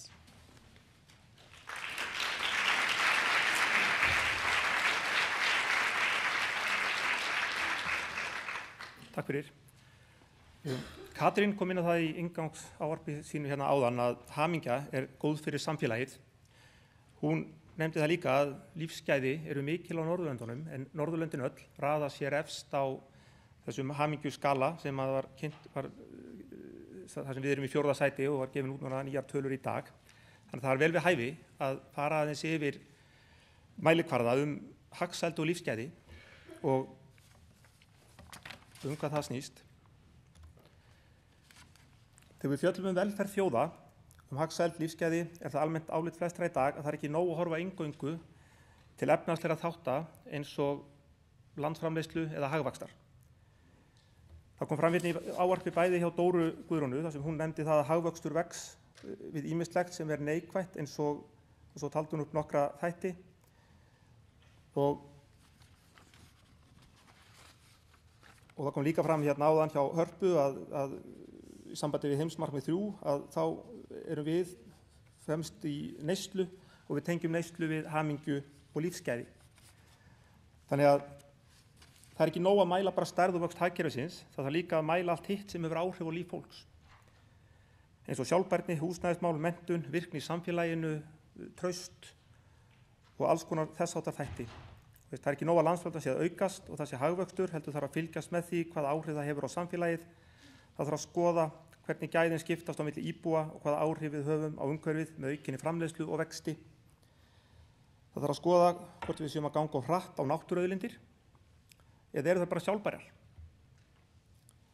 Þetta er það sem við almennt í dag erum að kalla, að horfa sem við kalla beyond GDP, þarf að horfa á fleiri mælingar heldur en bara á þær sem sýna hvort að hagkerfið sé að vaxa, hvort það sé hagvöxtur, hvort það aukist landframleiðslan, erum við í sjálfbæru samfélagi og hvernig skiptast öll þessi gæði milli þeirra sem búa í samfélaginu, í viðkomandi landi. Þetta eru allt atriði sem núverandi ríkisstjórn eru hugleikin og í stjórnarsáttmála ríkisstjórnarinnar var kveðið á að settur yrði á fót það sem þeir kölluðu þverpólitískur hópur þróun mælikvarða hagsæld og lífsgæði fyrir Ísland. Og þetta er í takt við það sem er að gerast í löndunum í kringum okkur og nær bara öllum löndum Evrópu. Það er verið að fást við það að reyna að finna einhverja mælikvarða sem menn telja að séu einkennandi fyrir sín lönd og hjálpi ríkisstjórnum, fyrirtækjum og öðrum við stefnumótun, við að sjá hvaða þróun á sér stað, hvert við stefnum og styðja við þá stefnumótun sem er í gangi. Og mælikvarðarnir, það var settur á fót þessi hópur, hann var stofnaður og við erum 9 í honum og hittumst reglulega til þess að reyna að skoða það sem er að gerast á þessu sviði. Vinnun okkar byrjaði því að við erum að velta fyrir okkur hvað önnur lönd eru að fást við, hvernig þetta lítur út hjá öðrum og síðan erum við að skoða það hvað myndi helst eiga við hjá okkur. En þessi mælikvarðar, þeir þurfa að vera lýsandi fyrir hagsæld og lífsgæði á Íslandi og það þarf að fylgja þeim eftir með reglubundnum og markvissum hætti. Þannig að bæði þurfa þeir að koma út reglubundið og við þurfum síðan að gefa það út og halda áfram og viðhalda þeim sem einhvers slags mælaborði eða í einhverju útgáfu, þannig að hægt sé að fylgjast með því. Þeir þurfa að vera fjölþættir, þeir þurfa að ná yfir efnahagslega, umhverfislega og félagslega þætti. Þannig við erum ekki bara að horfa á þætti eins og hamingju eða eitthvað þess, við viljum líka horfa á efnahagslega þáttin sem er þá vöxtur hagkerfisins. En við viljum líka sjá hvaða áhrif hann er að hafa á umhverfið, hvaða áhrif við erum að hafa á umhverfið og líka hvaða áhrif við höfum á félagslega þætti, hvernig gæðin er að skiptast á milli okkar í samfélaginu. Og það er brýnt að byggja svona mælikvarða á viðurkenndum aðferðum, ekki að reyna að finna upp hjólið, ekki að fara að búa til einhverja nýja aðferðafræði sem getur þá bara valdið deilum og skapað frekar þá illindi eða leiðindi í kringum mælingarnar. Það er betra en að fá mælingar sem menn treysta, menn séu sammála að séu vel unnar og séu unnar eftir viðurkenndum aðferðum og aðferðafræði. Og það er mjög gott ef að hægt er að finna mælikvarða sem eru samanburðarhæfir við önnur lönd. Þannig að hægt sé að bera okkur saman og sjá hvernig við röðumst meðal þeirra þjóða sem við berum okkur helst saman við. Hamingju mælikvarðin sem var sýndur hér áðan er ágætt dæmi þetta, þar sem að við sjáum hvar við röðumst og svo horfum við á það hvort að við röðumst förum upp eða niður. Það er ákveðin svona röðunartölfræði, stundum er hún kannski ekki mjög góð, það er betra að horfa bara á það að við erum í hópi 5 eða 10 bestu eða verstu eða í miðjunni. Ekki alltaf reyna að því að það að breyta sæti er oft bara spurningum eitthvað á einum aukastaf eða einhver mjög lítil breyting milli ára. Þannig að það er kannski óveruleg breyting en þú getur hækkað eða lækkað á listanum. Og við höfum að taka mið af heimsmarkmiðum Sameinuðu þjóðanna sjálfbæra þróun. Og það var ágætlega farið hér yfir þau áðan, ég er hér á undan. En heimsmarkmiðin, þau eru 17, 169 undirmarkmið og 232 mælikvarðar. Þetta eru of margir mælikvarðar til þess að gagnast manni til þess að taka þá alla bara í einu til að reyna að sjá hvernig samfélagin er að þróast. Þess vegna hafa lönd kosið að reyna að finna og skilgreina einhver kjarnamarkmið sem þeir ætla að fylgja og hjá okkur erum við komið með einhver rúm 60 eða 40 og það er búið að skilgreina 40 og það er búið að skilgreina 60 eitthvað mælikvarða. Hagstofa Íslands hefur tekið saman upplýsingar 60 eitthvað mælikvarða sem að falla að okkar áhersluatriðum. Og við erum að horfa líka hvernig þetta fléttast inn í okkar hugmyndir mælikvarða fyrir Ísland. Nú ætla ég aðeins að fara yfir hérna og við horfum sérstaklega til fyrst eru alþjóðastofnana sem er að fást við að búa til svona mælikvarða. Og þá var það fyrst lífsgæðavísitala OECD. Sumir kannast við þessa vísitölu eða þennan mælikvarða. Og þarna röðust við eitthvað staðar númer 1, 2, 3, 4, 5, 6, 7 eða eitthvað svoleiðis í þessari mælingu. Það sem hægt að gera hér og gefur þessu tæki nýja vídd það að lengst til vinstri þarna á skjánum, þar hægt að breyta þeim áherslum sem þið sem notandi hafið þegar þið eruð að meta ykkar eigin lífsgæði, hvað hefur áhrif á ykkar lífsgæði. Það hægt að hækka aðeins húsnæðishlutann eða tekjuþáttinn eða atvinnuna eða eitthvað og bara leika sér aðeins með þetta og þá sjáum við hvernig það breytist og hvernig við röðumst öðruvísi meðal þjóða OECD. Þannig þetta ágætis mælitæki og gefur skemmtilega mynd af því hvernig við röðumst meðal þjóða. Þarna eru skoðaðir 11 þættir og svo hægt að sjá hvernig einhver undirþættir undir hverjum þeirra. Vísitala félagslegra framfara annar mælikvarði og hann segir til hæfni samfélaga til að mæta grunnþörfum borgarana og stuðlað og viðhalda lífsgæðum þeirra og veita einstaklingum tækifæri til betra lífs. Þetta annar svona samsettur mælikvarði þar sem búið að taka saman margar mælingar. Þetta ekki, og heldur ekki OECD, þetta ekki þeirra eigin kannanir eða rannsóknir, heldur taka þeir alls konar gögn sem eru til staðar frá löndunum og raða þeim upp í sitt mælaborð. Síðan hverjum einum gefin einhver ákveðin vog og þannig endum við með einhver eina tölu. Þannig hann hægt að fá út þessa vísi tölu. Og á þessu mælikvarða röðumst við númer 2 af 146 þjóðum árið 2018. Og Eurostat, Hagstofa Evrópusambandsins, tekur líka saman svona mælikvarða. Þannig þeir eru að flokka svona sína lífsgæða mælingar. Þeir eru komin með 9 mælikvarða og svo eru með nokkra mælikvarða þar undir. Flest af þessu byggt á lífskjararannsókn Evrópusambandsins og Hagstofa Íslands tekur þátt í þeirri lífskjararannsókn og hefur tekið þátt í henni frá 2004. Þannig við eigum ágætis gögn fyrir þetta mælaborðið, þessar mælingar. Sumar mælingarnar þó byggja á því sem kallað viðhengi á íslensku í okkur, ad hoc modules, sem eru framkvæmd á nokkra ára fresti. Þannig ekki eru til endilega góðar tímaraðir þar.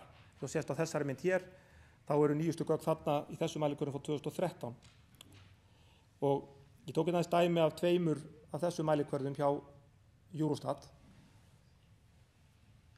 Hér erum við að sjá hvernig fólk raðast, hvernig fólki gengur að finna fast starf í löndum á EES-svæðinu, Evrópusambandinu, EFTA-löndunum og svo þarna umsóknarlöndum lengst til hægri. Og við erum þarna, og greinilega gengur vel fyrir fólk að finna fast starf á Íslandi. Ég held að við séum ekki þarna nema í hlutfalli hjá okkur þarna 0,6% sem ekki hefur fundið fast starf. Þetta mjög lágt hlutfall. En leið atvinnuþátttaka á Íslandi með því hæsta sem gerist í heiminum, en það 80% allra eru starfandi á Íslandi.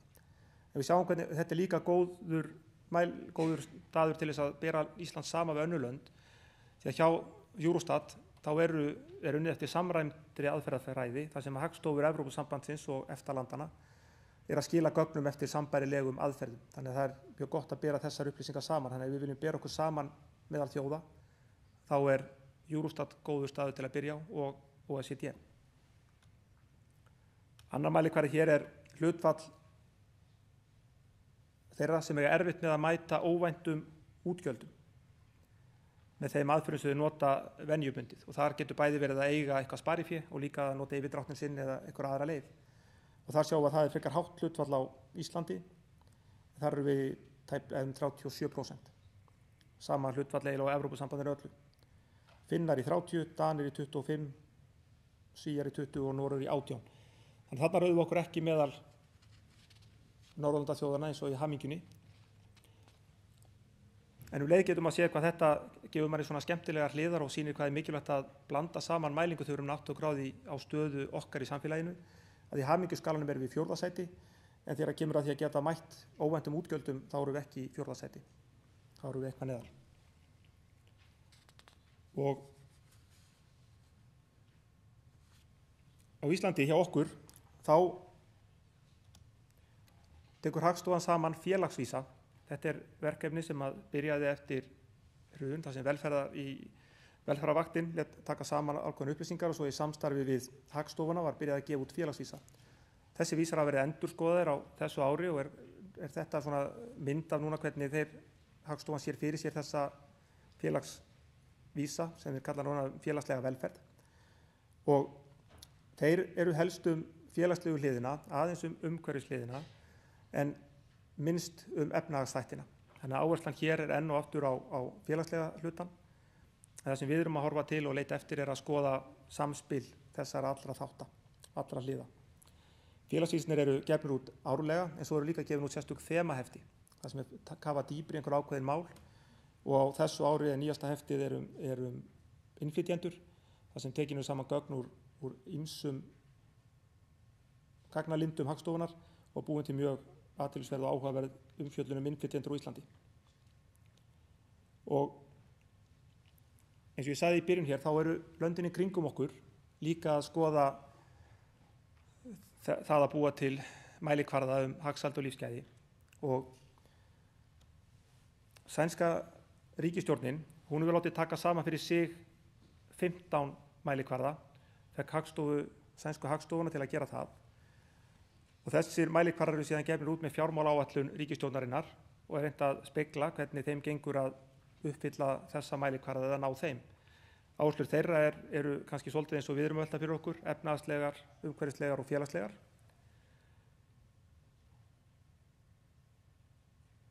Og síðan er bara spurningin það hvaða mælikvarða maður sjálfur kýs og endanum að setja inni og undir þessa flokka. Og franska þingið lætur taka saman líka fyrir sig. Hún setti lög og franska ríkisstjórnin þarf að taka saman 10 mælikvarða fyrir þá á hverju ári. Ég sé á svipnum á okkur að þeir eru sennilega mjög góð í frönsku. En mælikvarðarnir eru þarna, þetta eru rannsóknir, þetta er bara í sömu röð og þeir eru þarna uppi og það er bara rannsóknir, hlutfall starfandi, skuldir, heilsufar, tekjuójöfnuður, fátækt, ánægja með lífið, brottfall úr skóla, landnýting og kolefnisfótspor. Þannig að þarna flétta þeir saman efnahagslegum, félagslegum og umhverfislegum áherslum. Þið sjá þarna fyrir miðju efst, þar er hlutfall starfandi fólks, 64,6% í Frakklandi, með þessi samatala fyrir Íslandi er 80%, eins og ég sagði hérna áðan. Bara svona til að árétta það hvað við erum ólík mörgum þessara þjóða þegar kemur að atvinnu. Holland hefur líka tekið saman mælikvarða og þeir hafa ákveðið að reyna að taka mið af alþjóðlegum viðmiðum. Þeir eru að skoða hvaða framboð er á gögnum og upplýsingum og þeir reyna að hafa mælikvarðana skýra og skiljanlega. Þeir eru ekki að fara út í þetta í smádröðum, en þetta er svolítið skemmtilegar pælingar sem þeir eru með. Þessi gráu pítsasneiðarnar hérna, þetta á að sýna 8 ára þróun. Það sem er yst, það er að sýna bara breytingu milli núna 2 síðustu ára og svo fyrir neðan eru súlurnar og það er að sýna hvar Holland er statt með önnur Evrópulönd í þessum þáttum. Og þeir eru með þetta á þremur svona myndum. Ein er það sem þeir kalla hér og nú, sem er þessi mynd. Svo er með aðra sem snýr að framtíðinni eða kynslóðinni sem á að erfa landið og svo er þeim eina sem að snýr að því hvernig þeir eru gagnvart umhverfi sínu. Og þá eru þeir að skoða allir hvað þeir borga til þróunaraðstoð, hvernig þeirra vistspor er gagnvart öðrum löndum, ekki bara hjá sjálfum sér, heldur bara hvernig eru þeir gagnvart heiminum og þeirra vistspor.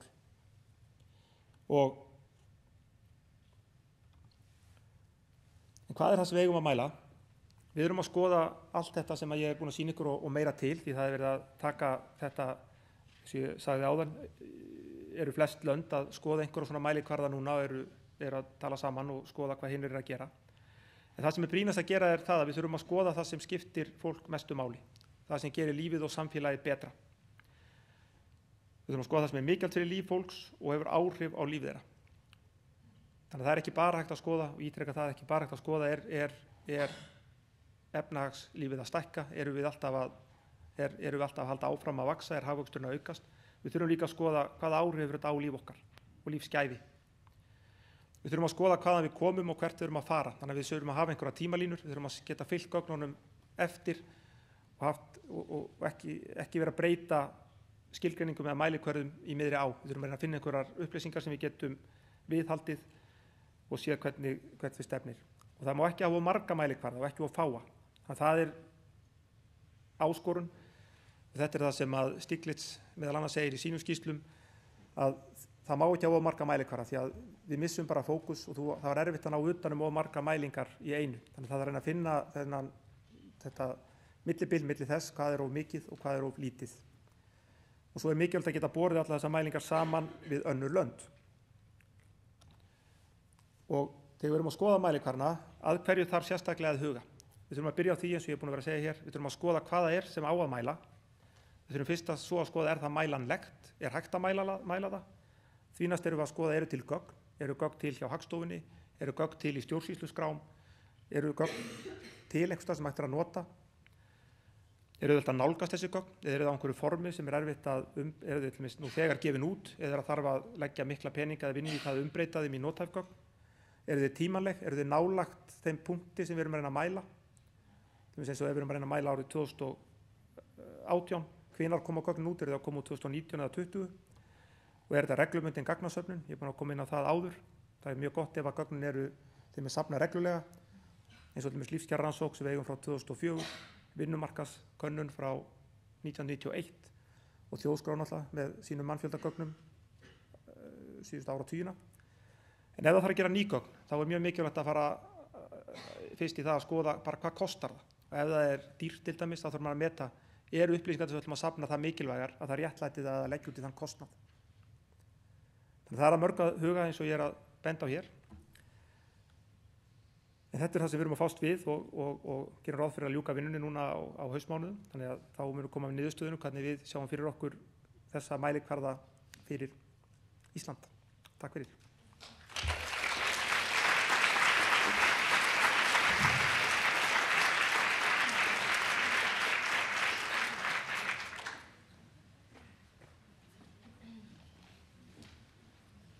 Kæra þakkir. Þá eigum við eftir eitt erindi hérna áður en við förum í smá kaffihlé og kannski ég bara fari út úr þessu og það ætlum við að fá að heyra hérna dæmi frá Skútustaðahreppi og það er Dagbjört Bjarnadóttir sem er hjúkrunarfræðingur og hún lauk einnig diplómanámi í jákvæðri sálfræði frá Endurmenntun síðastliðið vor og situr núna í sveitarstjórn og velferðar- og menningarnefnd Skútustaðahrepps og ætlar að segja ykkur aðeins frá því. Gjör svo vel, Dagbjört.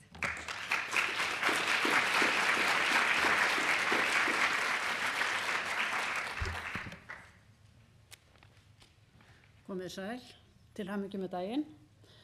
Það er mér sérstök ánægja að vera hérna í dag og það sem ég ætla að segja ykkur frá er það sem ég kýs að kalla hamingju eflandi vinna og verkefni sem við erum að vinna að í Skútustaðahreppi.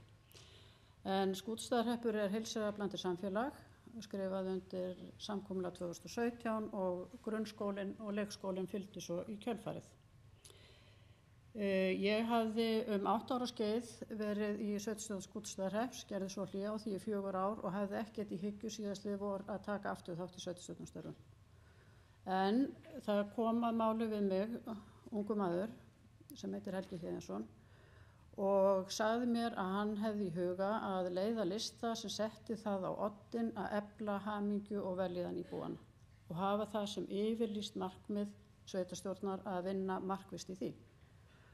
Og ég var hugsi, vildi ég setja bara á hliðarlínunni, var rétt þetta leita að ljúka náminu mínu í jákvæðu sálfræðinni, uppfylla hugmyndum og áhuga og ég bara hreinlega gat ekki sagt nei. Þannig að ég stökk á vagnin og er núna, eins og kom fram, í sveitarstjórn Skútustaðahrepps og tek þátt í þessu skemmtilega starfi sem að vonandi leiðir okkur bara á betri vegu. En mér sem hjúkrunarfræðingi er náttúrulega, ég er búin að vinna við það allan minn starfsferil að efla líðan og heilsu fólks, svo þetta er ekkert nýtt, en það er algjörlega nýtt fyrir mér að sitja sem eiginlega stjórnvald og taka þessa meðvituðu ákvörðun að efla hamingju. Og í þeim sporum er ég núna og ég ætla að segja ykkur hérna stuttlega frá niðurstöðum og svona eiginlega kannski hvernig við hugsum okkur að vinna þetta. Og þetta er afskaplega einfalt.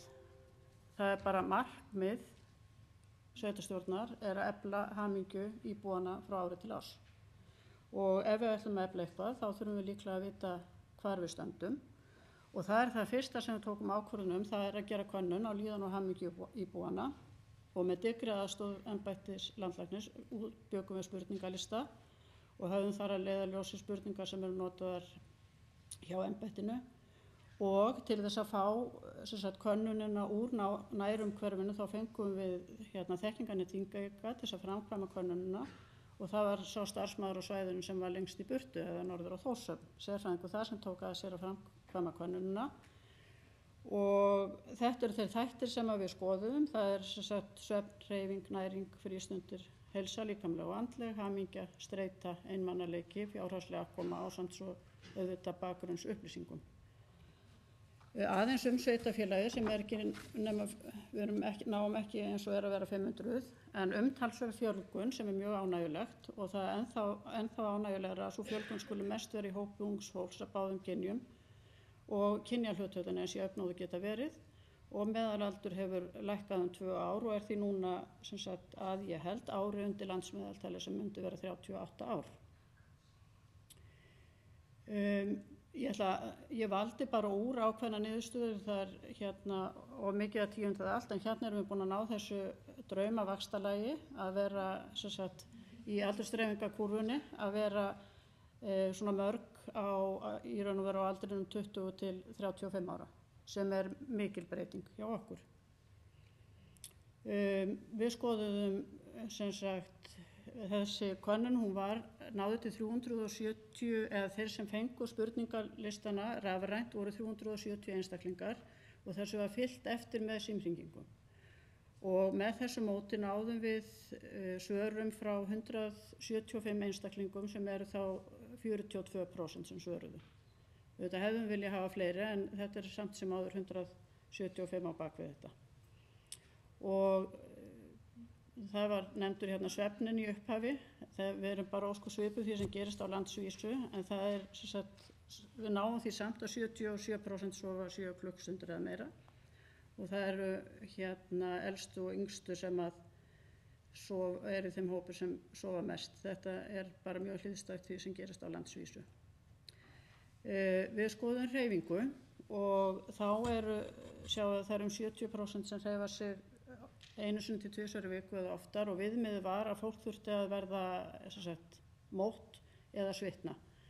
Og það eru þó 34% sem fara 3 sinni í viku eða oftar í þannig hreyfingu en það sem kom svo skemmtilega óvart var þegar við skoðum aldursdreifinguna. Að elsti hópurinn 67 ára og eldri, það eru tæplega 50% sem hreyfa sig 3 sinni í viku eða oftar. Og þarna held ég að við höfum alveg ágæta skýringu að hluta af henni að fyrir nokkrum árum eða 2 árum að tekið svo ákvörðun að spýta vel í sambandi félagsstarfi eldri íbúa og við erum dreift sveitarfélag en það var tekin ákvörðun að keyra fólk 1 sinni í viku, bæta við aukatíma í hreyfingu annan dag og öflug hvatning til þess að hreyfa sig allavega 1 sinni til 2 þegar það var ekki í félagsstarfinu. Og tímarnir eru mjög vel sóttir og sennilega svona hluta af þessari skýringu þarna bakvið. Yngsti hópurinn hreyfir sig umtalsvert minna, við sjáum að það ekki nema 38% á aldrinum 18 til 25 sem hreyfa sig svona oft. Þegar kemur að andlegu heilsunni að þá eru 64% sem telja sig mjög góða eða góða andlega heilsu og þetta er töluvert undir landsmeðaltali og þá getum við kannski bara tekið það til okkar og hugsa að þarna höfum við verk að vinna og það er sem sagt 1/4 bara sem telur sig mjög góða andlega heilsu. Þarna þegar kemur að aldursdreifingunni að þarna koma aftur sem sagt eldri íbúarnir mjög sterkir, þar að segja að þeir virðast vera við einna besta andlega heilsu eða meta hana best. En þarna vissulega áhyggjur af hóp sem 41 til 50 ára þar sem einungis 14% telja sig mjög góða andlega heilsu. Og þið sjáu að þið við rekjum þetta áfram að það eitthvað í þessum aldurshóp, auðvitað þetta ekki margir einstaklingar og fólk sjálfsagt undir miklu álagi en þarna kannski eitthvað sem hægt að skoða og bæta.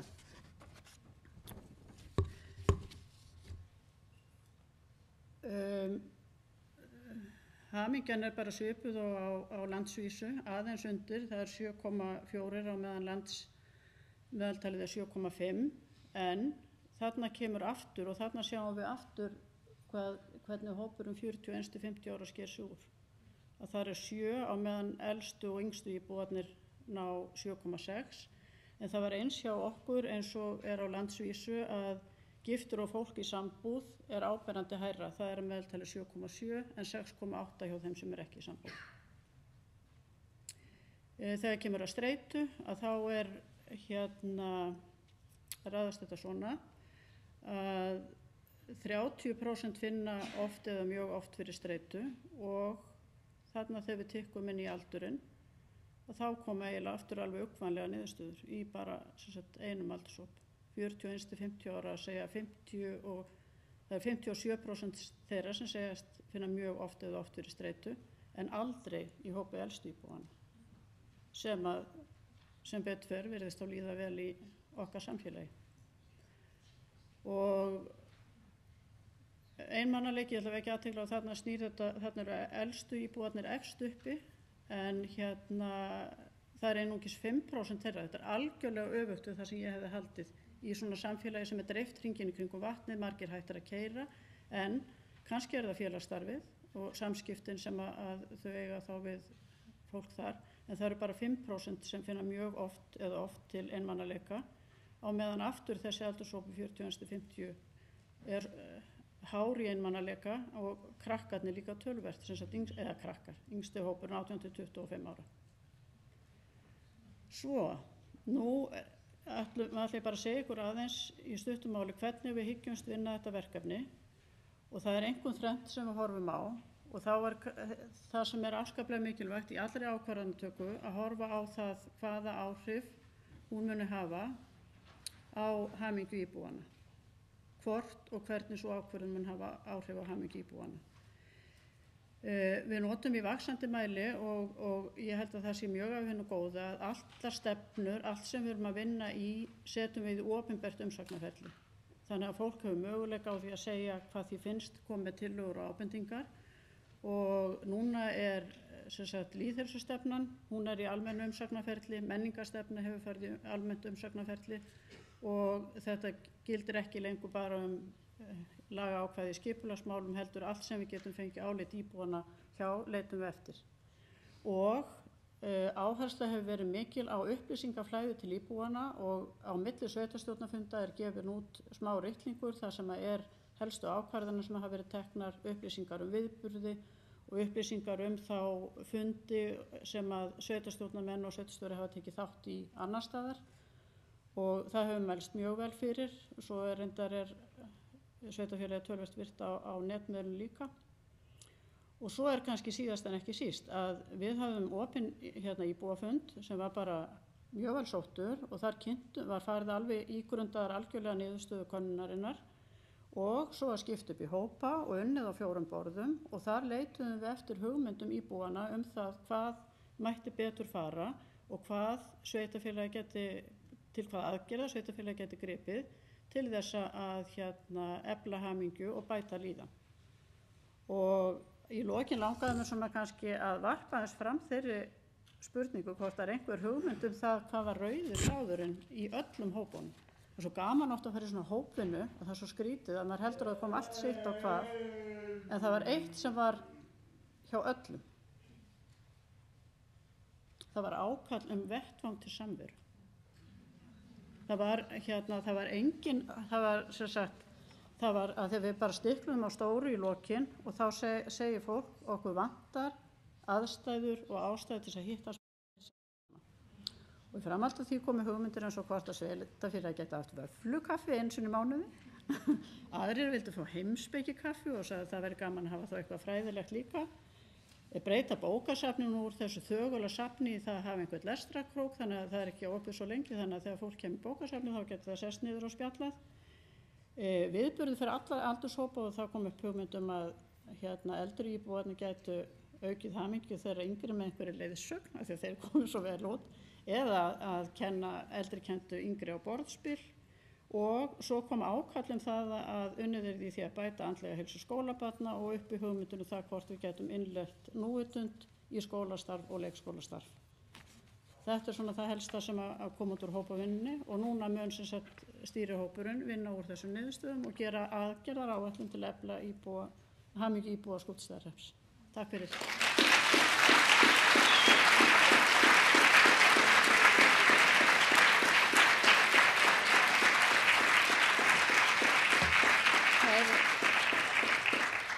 Kæra þakkir, Dagbjört. Þetta ég held að þetta sé frábær brú yfir í bara seinni hlutan sem að við förum yfir eftir kaffi, þar sem við ætlum að horfa aðeins meira kannski á einstaklingana og þeir verða Ingibjörg Loftsdóttir frá Virk og einni Lísa Vívolstráme frá Mind í Noregi. En fyrst ætlum við að taka einar 10 mínútur eða svo í kaffi. Það er fyrir framann, er það ekki? Og hittust aftur sem sagt 14:58.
Já, frábært.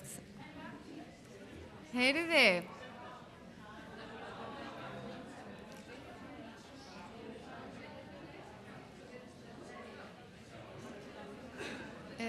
Heyrið þið ekki örugglega vel hérna aftast líka? Hérna heyrist alveg vel? Hérna aftast, ekki svo, mætti hækka aðeins. Grettir, getur þú hækkað aðeins eða geri ég það? Er það hér?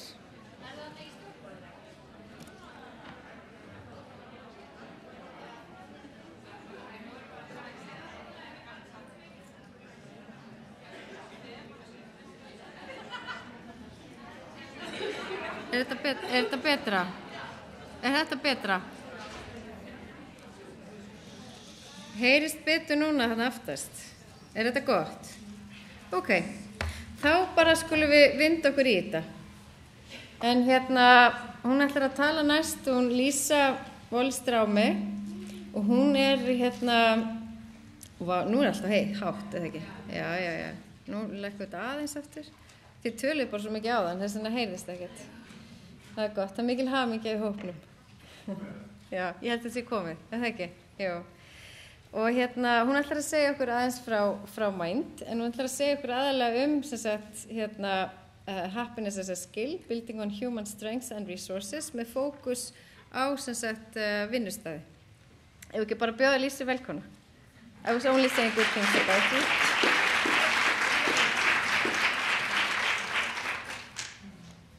Thank you. I don't know what you said about me, but I'm the academic director of Mind, come from Norway, northern part, so I love being in Iceland. I love the weather. It's great. I've been working in the interface between research and practice for the last 20 years. I really aim to develop good practical tools based on the research so that knowledge can be something we use to make the world a better place. That's how it is. And what I'm going to share to you today is some examples of how we work practically when we are training people in making more happiness. And our approach to that is building on strengths and resources. This is a strength map that I created approximately 5 years ago. It belongs to the CEO of a company named Enova. It's a Norwegian government-owned company that invests money in sustainable development, and he's the CEO. I am his personal trainer in leadership, and 5 years ago we initiated a project to develop a learning-oriented culture within their company and the way they worked. We had a gathering with the whole management team and 2 days of giving them some academic input and some practical training, and now it was time for us to sit down for our first personal conversation where I was supposed to create his strength map. And I did that through asking questions. So I invited him to tell stories about who he was, about how he responded to different challenges, things that had happened, and how he reacted to that, and how he chose to solve different problems that he faced, and the dreams that he had, everything. All these questions that invited him into a teller mode. And based on his stories, I tried to interpret and figure out what's the underlying feeling or value woven into these stories, so that I could ask some follow-up questions that helped me put words on some of the values and strengths that he had demonstrated in these different stories. And as we spoke, it became quite clear that his focus was very much up here in the right corner. He was very proud about and talked enthusiastically about performance, about results, about hard work, about being goal-oriented, and it had a lot of energy into it. And, you know, I had, at that time, put the strength down on the map, so I was ready to move on in the conversation and dig deeper and dig into it more, but he kept coming back to this. And I was searching for that good question that could bring him into what we often refer to as the magic moment, that moment when you pause and think, oh, that's a difficult question, right? Because you make people think a little bit deeper. And one of the questions I asked was, okay, tell me, why did you take a position as a CEO of Enova? What is your dream? What do you want to achieve? Why did you do that? And he became silent. There was a pause. And he was thinking, and then his voice got lower, the tempo got a little bit slower, and then he said, you know what? I have this strong dream that I once in the future can sit down with my grandchildren that I don't have still, but hope to get, on my lap and look them in the eye and say, I promise I did everything I could. I promise that I did everything I could to hand over a sustainable world to you.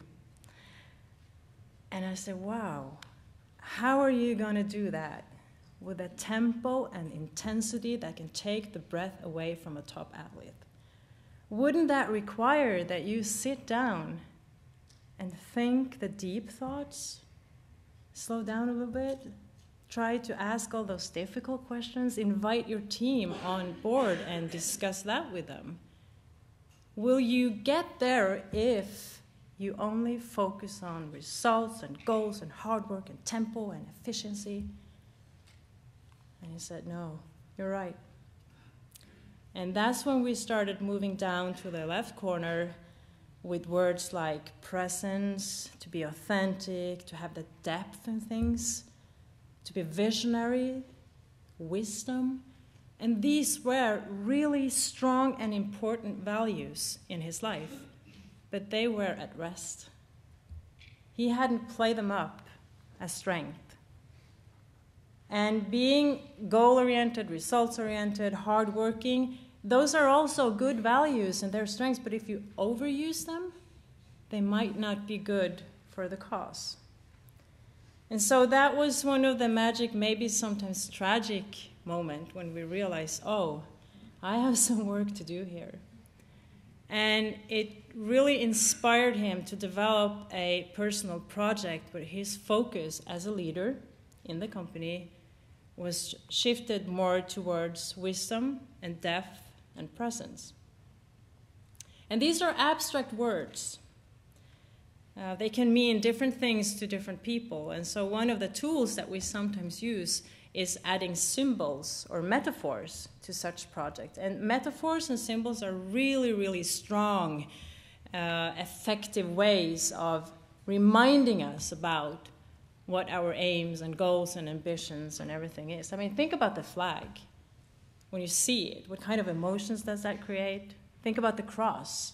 When some people see the cross, they feel secure, they feel warm and loving and kindness, whereas other people would maybe be scared, feel fear, because it all depends on what you connected the symbols with. And so, him being an engineer, I said, go home and find a symbol that can be your trigger, that can remind you of what your project is, what kind of strengths that you are playing up now to reach your goals. And he told me the next session I met him that he didn't really like that task, but okay, he should give it a try. And he had been home, you know, going around in the living room, and there was a TV show going on in the back of the living room on the TV, and it was a nature program. He didn't pay attention to it, but all of a sudden, there was this snow owl flying in on the screen. And he was like, oh, what's that? So maybe some kind of association between wisdom and the owl and everything, but it caught his attention and he started listening. And then when that person in the TV program talked about the owl and all the qualities that this bird had, he goes like, yeah, that's interesting. And finally the guy said that you're not allowed to kill these birds. And he said, that's my symbol. It was great. But then it was also interesting. That was our first and second conversation, and then we started discussing the context of this and what are the gains or benefits, but also maybe the losses of applying those very tempo-efficient-oriented strengths that he had in the company. How has this affected the culture? And knowing that what they wanted to achieve with the collaboration that we did with them was a culture where people could both see all the new opportunities that came up and also grasp them. And to grasp opportunities for learning and development, it requires something relational between people. So we started asking questions. To what degree do you have a learning-oriented culture? To what degree do you share opinions, share new ideas, share the questions that you have? Sometimes we hold back, right? Do you give feedback, both the critical part and the positive? Do you admit failure? This is a really interesting question. Do you share the failures that you do, or do you hide them? And just as a wonderful example of how it could be done, look at the younger people entering the market or business right now. They arrange fuck-up nights. I love the word. I mean, the only thing they spend the evening is going up on stage and share every fault that they've did so that everyone can learn of it and go home and make new mistakes that no one else did already. Because that is a way of, a mindset, a way of thinking that triggers whole new different ways of processing information. And that's where we wanted to go, but we also had to ask, do you hold back in fear of the consequences? And we saw that the project that he had developed, being more wise in the depth and being present with people, like emotionally, mentally, not only physically, was really, really important to support the project that we had. The iceberg is a lot used metaphor, but I think it's good and simple to sum up what it means to work strength-based, because the top of the iceberg is everything you can see. And very often it's easy for us to see the behavior people have that does not work, and we understand what they should quit doing and what they should start doing. But we cannot only work on that level. We have to dig a little bit deeper and understand what are the underlying mechanisms that drives behavior, that drives people to think and feel and act the way they do. So I don't want to stop here. I want to go even further and figure out, why did you react that way? Why was that important to you? Because when you tap into people's values, very often people talk about the captain of the ship, the inner compass, as metaphors for explaining how strongly our values guide us and our life rules that we turn to when we face challenges and difficult situations. And let me give you another story as an example of why I got into this way of working in the first place, because this was back in 1998. I had decided to go like all the clinical direction in psychology. I wanted to work with therapy. And so at the same time as being a student, I took a job at a youth institution. And this was younger kids between 12 and 18 years old that was placed in institution waiting for a better solution. And the thing about these kids was, or these youths, was that they were usually too young to be institutionalized in a psychiatric institution. Very good. But they were also very often too old to be placed in foster homes. So even they were supposed to be there for a very short time, many of them stayed there for quite a long time. And I worked hours. I worked days and nights and evenings and mornings. And I learned what we do when we assess people, when we assess youth. Because we ask for all the bad things, the wrongs, the things that happen to them, the traumatic experiences, the bad things. We even try to figure out all the possible wrongs that could happen in the future, all the possible signs of depression and anxiety and everything that could hinder them living good lives. But we never assessed their strengths. And I spent a lot of time with these youths because I worked so much. And we went hiking, we went to the cafe, we sat up dancing, theater shows, we played cards, we did all the things that kids love to do and grown-ups as well. And you know what happened to them? They became normal people. They became like, you know, kids with dreams, kids with amazing coping strategies. So what happened when we started talking and connecting and sharing, and I asked different questions than I did back at the office, I got like a whole new world in these kids. And it bothered me that we did not have a systematic, goal-oriented approach to assessing that. And that's why I figured out that I can't do this. I have to go into research and figure out, what is this? And how can we work on it? And how can we create more on that? And one of the most important questions I had to ask is, what is the difference between mental health and mental illness? For some reason, when we talk about mental health, people think illness, right? Or maybe sometimes the absence of illness, hopefully. But not always. And to me, these are two very, very different dimensions. And I would also say that among all the concepts or psychological constructs that I have been working on in my academic career, I think mental health and happiness are the most difficult and most complex words ever, or phenomenons, because they contain so many different perspectives.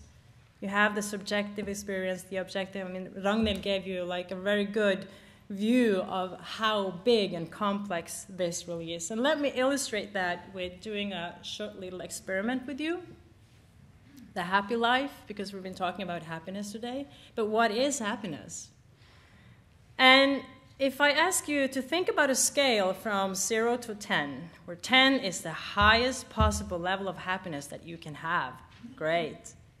Where would you score yourself? And interestingly, it takes about 3 seconds before you have a number. And I would assume, based on the happiness report, that most of you would be around 7. Raise your hand, those of you are around 7. Okay. How many were on 10? Only a few. But how many above 5? Very representative. Very good.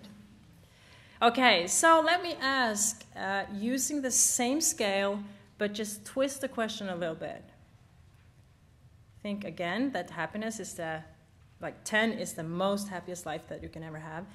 And I ask you, if you could choose, what would be your number? Where do you want to score?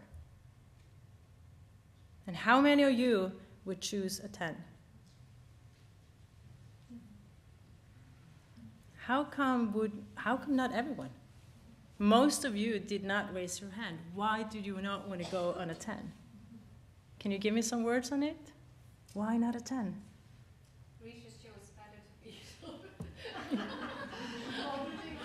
Huh? Okay. I didn't get what you said. Stressful. It's so stressful. Oh my God.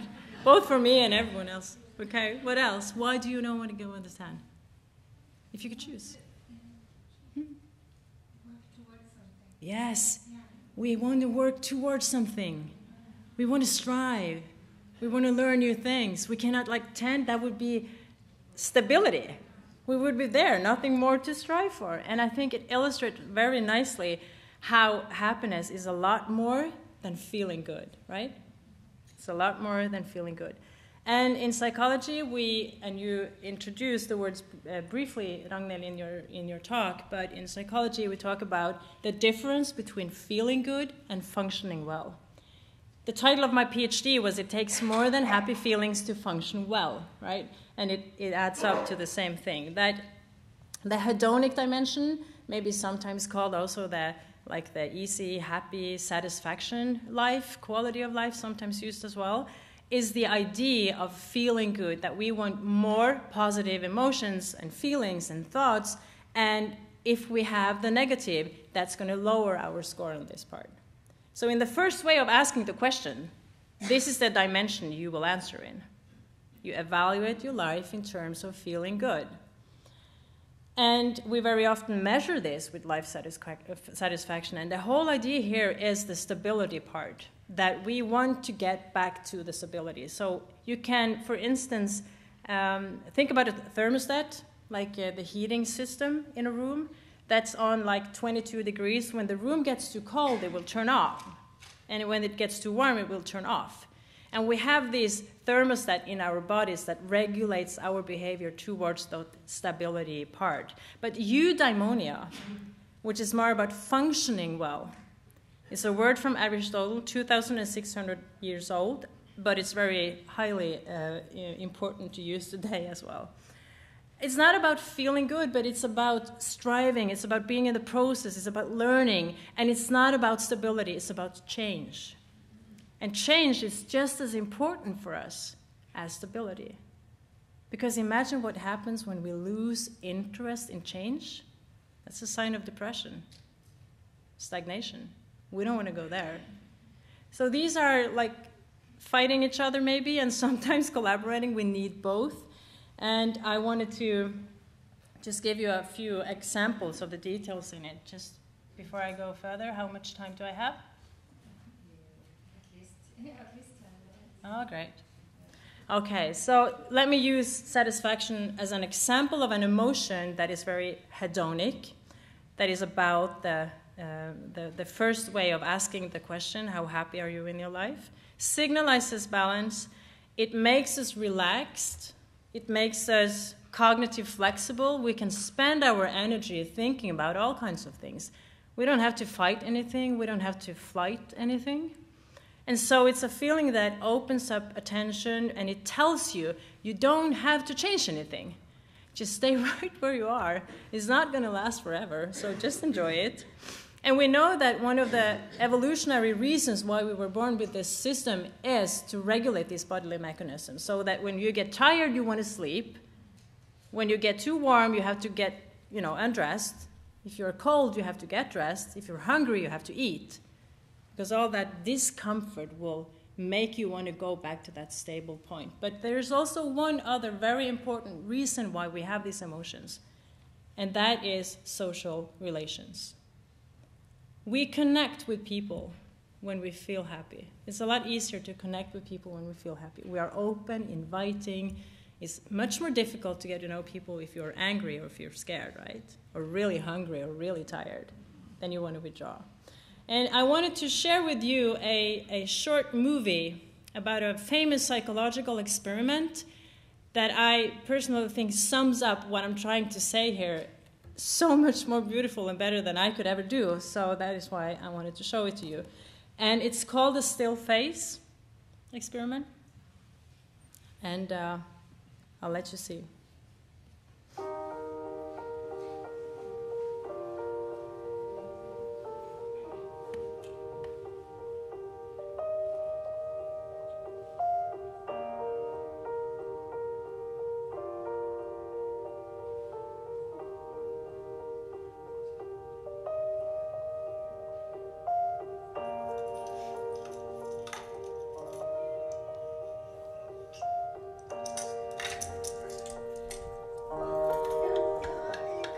What we've learned over the years is that babies are much more capable than we initially imagined, but they're also much more vulnerable. And in Ed Tronick's Still Face experiment, we get to see both in a very short period.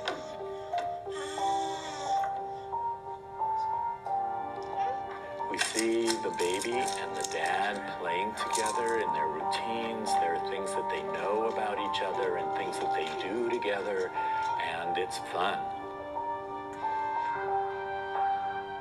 And then we ask the dad to turn away, and when he turns back, to keep his face completely still and not respond to the baby. And the results are almost immediate, and they're devastating. The baby looks to the dad and tries to get the dad to get back into those games. Hey, we were just playing just a minute ago, weren't we? We were having fun. What's going on? And then the baby starts to get frustrated when that doesn't work. So she'll have to look away and look around the room and find something else and then look back and say, now can we play? And within 3 minutes, the baby has really dissolved.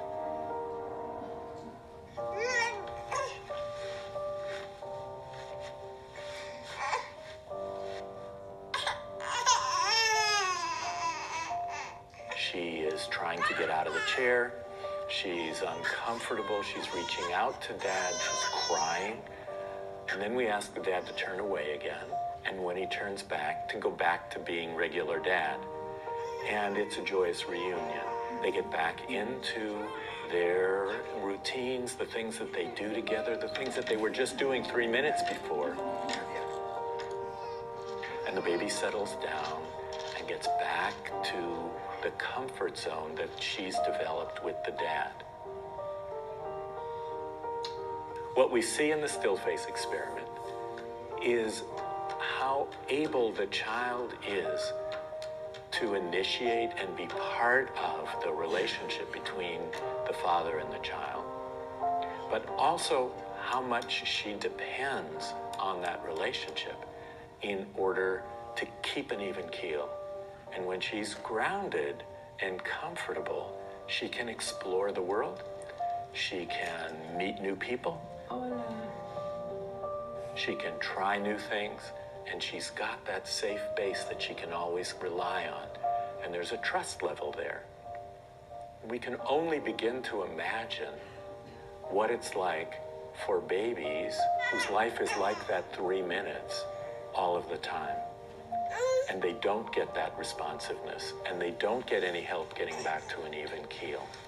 And the results can be very tragic. They can have trouble trusting people. They can have trouble relating to people. And they can have trouble being calm enough so that they can explore the world and take part in the world. So we know that those initial relationships, that initial responsiveness and interaction between the father and the baby are keys to the baby's success as a child and as an adult. Yeah. I sometimes have to turn away when I look at this. We have to understand that it's not only small babies that has this relational need. It's a hugely important part of human beings' lives. We need to belong. We need to connect. It's such an important thing in happiness as a skill, and in happiness as a political approach. And the thing is that we need friends just as much as we need food and water. And as he said, this is like the safe base we need to be ready and courageous enough to explore the world and learn new things and leave that stability striving and go over into change, where the eudaimonic dimension of happiness and life is. And to take an example from the eudaimonic dimension, interest is a feeling that is very eudaimonic because it signalizes change. It signalizes imbalance in your homeostatic system. And I think that is really interesting, how you can be, hungry or tired or warm or cold. It doesn't really matter if something caught your interest. You're going to be willing to put effort into that. So it signalizes commitment, expectation, persistence. It is activating, not relaxing. It motivates to change and learning, and we would not have been where we are as a species if we did not have this. And we are, like, our mindset and approach to working with happiness as a skill, to us it needs to be both dimensions. And in the eudaimonic dimension is where we can work strength-based, because learning and development will never be comfortable. We might feel the comfort afterwards, but it's hard work, it's striving, it's complicated. And you have to be courageous enough to let go and dare to tip on that bike. It's going to hurt your knees, but if you know that someone is there to reach out a hand and help you up and say, let's try again, then we have that safe base we need to dare to go out of that comfort zone and strive for developing and learning new things. This is just an example from one of my papers in my PhD where I investigated how people experience working with really difficult, hard tasks at work. And as you can see, the feeling of, sorry, it's in Norwegian, the feeling of satisfaction, it has a negative effect on it. It goes down. You get less satisfied when you do it, but interest goes up. So you have different emotional responses to it. Okay. I'm going to share with you one more detail on that strength-based approach, going back to the story about Enova and Nils Christian, which I think is very important, because no psychological state is inherently positive or negative, right? 2 minutes left? Great. And it means that, going back to the strength map of Nils Christian, he had some values there, like hardworking, result-oriented, efficiency, etc., that obviously are very good values and good strengths, but he overused them, and then it becomes a weakness, right? And he also had some resting values, the wisdom and the depth and the presence and all those kinds that was really important to him, but he didn't really pay attention to it or give it a chance in his daily work so far. So what I am very concerned about here is that we cannot only spot strengths and tell people the strengths and go out there and use them as much as you possibly can, right? And so happiness as a skill, to me, means to understand how you can balance the use of your strengths, how you can channelize your strengths and resources in the context that you're in, the tasks that you're going to solve, and the relations that you're in. So my point of view here is that it is quite complicated. It's not a quick fix. It requires that we dig a little bit deeper than only behavior and try to understand the underlying mechanism, try to invite people to reflect and be aware of, and then try and fail. When does it work and when does it not work? So to give you an example, quality is a beautiful value. It's a good strength, but if you overuse it, you become a perfectionist. It might be good for you as a student going up to the exam, but not as a leader, not as a parent. And the allergy, great phenomenon and word. You think usually of allergies as something that itches your skin, but now we're talking about the psychological reaction to other people. So people high in quality, love quality, meet up with people who are not very concerned about it. They would call them lazy and sloppy and careless. But what if I ask that person? So tell me, you're lazy, right? You're a sloppy person? Do you agree? No. Probably not. They're not going to agree. So behind what I might view as sloppiness and laziness, there could be some strengths. There could be people who are efficient, hardworking, getting a lot of things done, which is a strength that I would need on my team if I was very into quality. But you cannot ask people to do less of their values. Just, turn down the quality a little bit. It will be perfect. I promise. Just try. They're not going to do it. So the last one here, the growth development part, is the perspective we have to work in. What can you do more of? What can you do more of? So it could be that this person only had to train on being more conscientious and to, create good plans, etc. Or maybe that would be a whole different perspective into it. Maybe the reason why people spend so much time on quality is because their self-esteem is too low. They're afraid of failure. They're afraid of not fitting in, being good enough. So that will require a different approach. Okay, that's the example I'm going to leave you with. And I hope that you got a little peek into how you can work strength-based. It's complex, it's not a quick fix, but it works. And I think we have an enormous potential of building good public health if we understand the value of connecting and applying strengths. Thank you.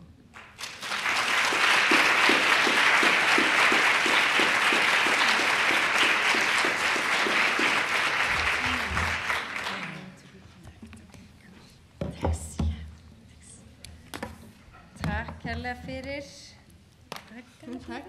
Takk fyrir fyrir. Ok, við eigum eftir að hlusta á eitt erindi hérna. Við vorum svo rosalega lengi að koma okkur inn úr kaffipásunum, þetta er allt ykkur að kenna. Við erum aðeins eftir áætlun. Við sjáum bara til í lokin hvað við höfum mikið pláss fyrir spurningar. En hérna hún ætlar allavega að tala hérna núna hún Ingibjörg Lofsdóttir sem sviðsstjóri rýni hjá VIRK starfsendurhæfingarsjóð og ég ætla að reyna að tengja hana hérna. Nú ég aðeins komin út úr. Hvað er þetta músið? Já, maður sé hér, svona. Hér sem sagt erindið, einmitt. Titillinn Vel virk í hamingju. Gjör svo vel.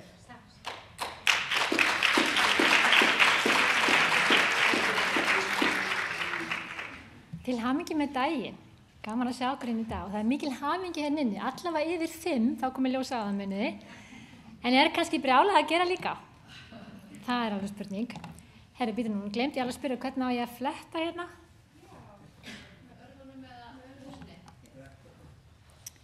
Býtum við. Alltaf smá klúður í byrjun. Já, það ekki. Æ, verður það hér? Já, Herri, ég lofa að vera ekki alltaf lengi. Ég alltaf síðustalstar og ég þarf alltaf að speed up. Það lendur alltaf á mér, en það alltaf leið. Ég get alveg tala hratt. VIRK starfsendurhæfingarsjóður og þau kannski þekkið þetta öll að við erum að hjálpa fólki að komast til starfa aftur eftir veikindi eða einhvers konar heilsufarsvanda. Og aðeins bara að segja ykkur pínlítið. Við vorum stofnuð 2008, munið hvað gerist þá? Ekki hrunið. Nei, það var fullt af hamingjubókum gefið út þá. Það kom ljósa áðan munið.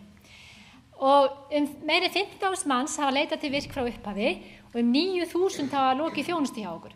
Og af þessum 9.000 þá eru meiri en 70% VIRK á vinnumarkaði. Annarkvort í vinnu, í atvinnuleit eða í námi. Og núna eru 2500 manns í þjónustu hjá okkur og það algjörn met. Og það eiginlega ástæðan fyrir því að við fórum aðeins að hugsa út fyrir boxið og huga svolítið af forvörnum. Og þetta sem sagt svolítið trendi hjá okkur 2012-2019 til sjáið að aðsóknin eykst og og ef það heldur áfram sem að horfir núna í byrjun árs þá mun súran 2019 fara upp fyrir líka. Hvað að gerast þarna úti?